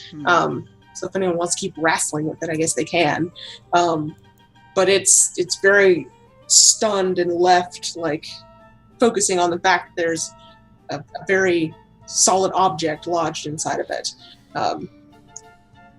And the screeching is still going on. Just like this bullet, something is really wrong with these bullets. Very, very wrong. And again, as I look back at the weapon, it's already loaded again. I don't know where the hell that bullet came from, but not from my hands. So it's ready to go already.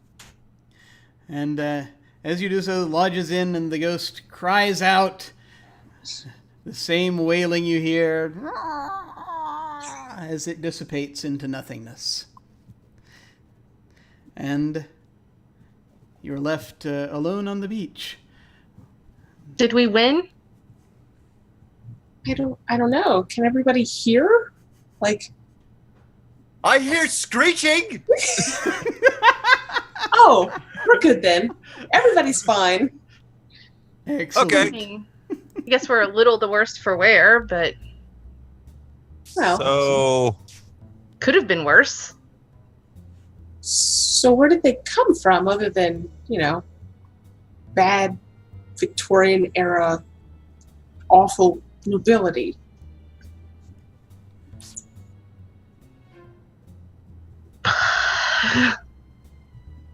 this is like some sort of it's not even a metaphor. Those were actual colonizers.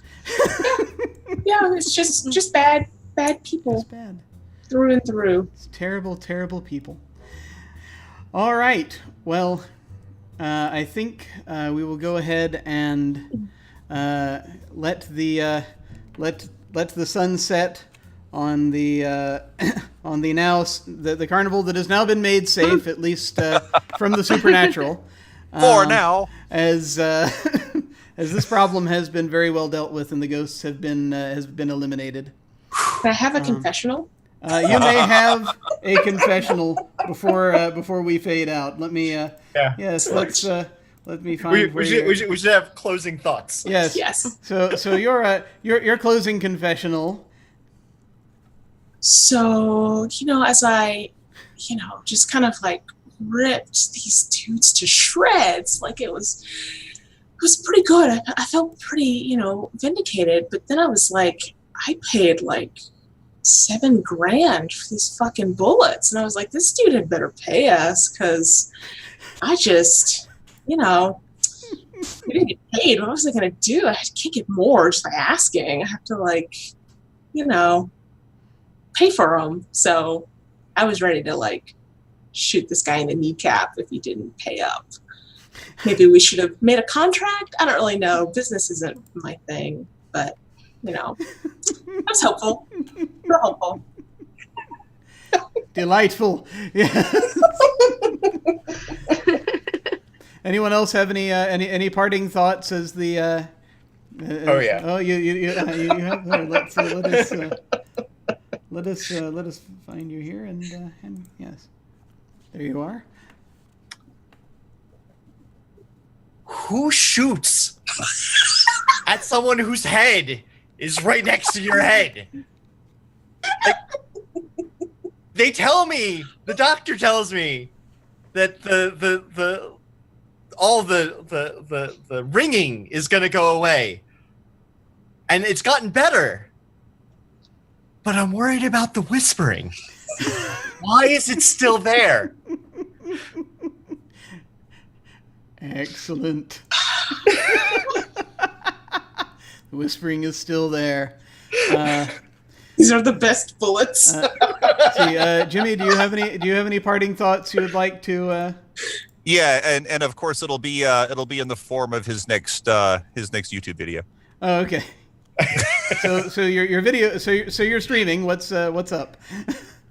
It's like, yo, this job is dope. And that's pretty much it. Okay. Yeah, that's the gist of his 15-minute video. His 15-minute video is pretty much just him saying that over and over again, or things like that. And let's see. Finally, Molly, did you have any parting thoughts you wanted to tell the camera? Yes. I'm sure next time will be even worse. And so it has been said, so it shall be. That is exactly the parting words I was hoping for. Because because to be frank, there's going to be another group that's going to be playing next week. So they will have you to thank for things being far worse than this. Excellent. You're welcome, future group. You're welcome, future group. Indeed. Absolutely, absolutely. Well, folks, thank you very much for watching. This has been delightful, a delight to run. And I'm just going to go around and let folks give you any contacts they want to give out, and just talk about their experiences here a little bit during this session.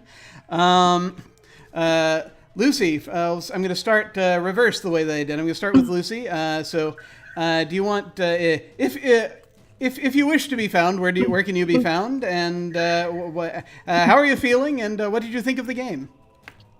It was my first time playing InSpectres. I had a lot of fun. It was a good game. I would look forward to playing it again. If you can get at me on Twitter at @ZenLucyMurray. Awesome, excellent. Were I a planning person, I would probably place links and things of that nature in the chat, but it's not moderated, so feel free to do so if you wish. Now let's come back around to Lucci. Sir, this has been quite an experience. I'm glad we're finally getting to play together again also. And tell me, how are you doing, and where can folks find you? I'm doing about as well as can be expected, playing a role-playing game with you. I missed it very much. This is what happens. I didn't even do that much. I know, but we just feed the misery, and it just builds up into this wonderful, chaotic horribleness, and I love it. You can find me everywhere at Lucidono.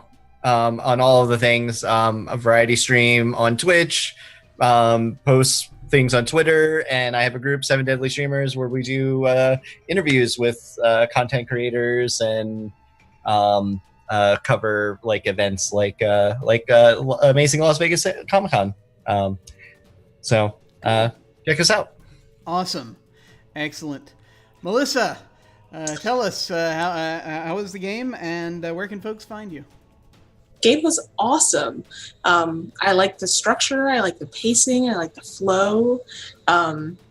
I can definitely see this as a game that builds on itself, and you sort of establish a long-term franchise, but it works so great for a one-shot as well. I've only ever listened to this game played on podcasts, so it was really cool to get to play. I wish I'd failed more, because failure is really interesting, but succeeding was also great. We had a lot of successes this time, yeah. There were a lot of successes, yeah. So I can be found on Twitter at AveryMD or Play Future Proof. I stream a little bit here on Twitch at AveryMD. And yeah, I actually spend most of my time on Mastodon, but no one else does, so that's cool. These things, it takes time sometimes. Yeah, that's the reason. Yeah, you and Future Proof just is on the cusp of a release, are they not? Has released. Excellent. Yes. On Wednesday, we released a diceless game system suitable for tabletop and LARP called Rosette Diceless. It really focuses on building consent among players and having collaborative storytelling. Awesome. So not unlike the way we hear described, a lot of the effects ourselves as players, instead of having things handed down. So I like this sort of system just as a person, so this was awesome. Cool. Yeah, and where can and people are vanishing, so that's unfortunate. Let's see. So people are in all the wrong windows right now, but it'll be all right. Everything will heal in time. But just so that I can, I'll tell you what. I'll see if I can give you if I can find a good decent shot of you here for while we're. Whilst we make speaks of this, and let's see here. That's close enough. Brian, tell us where can folks find you, and how are you doing? I am doing great. Really like the game.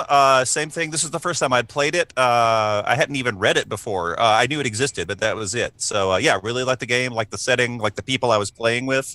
Really liked meeting the three of you I hadn't met before.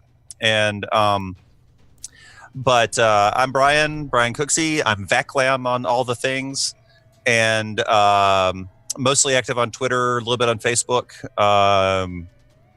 May have some more podcasting stuff coming up, so if you follow me on Twitter, it'll get announced there.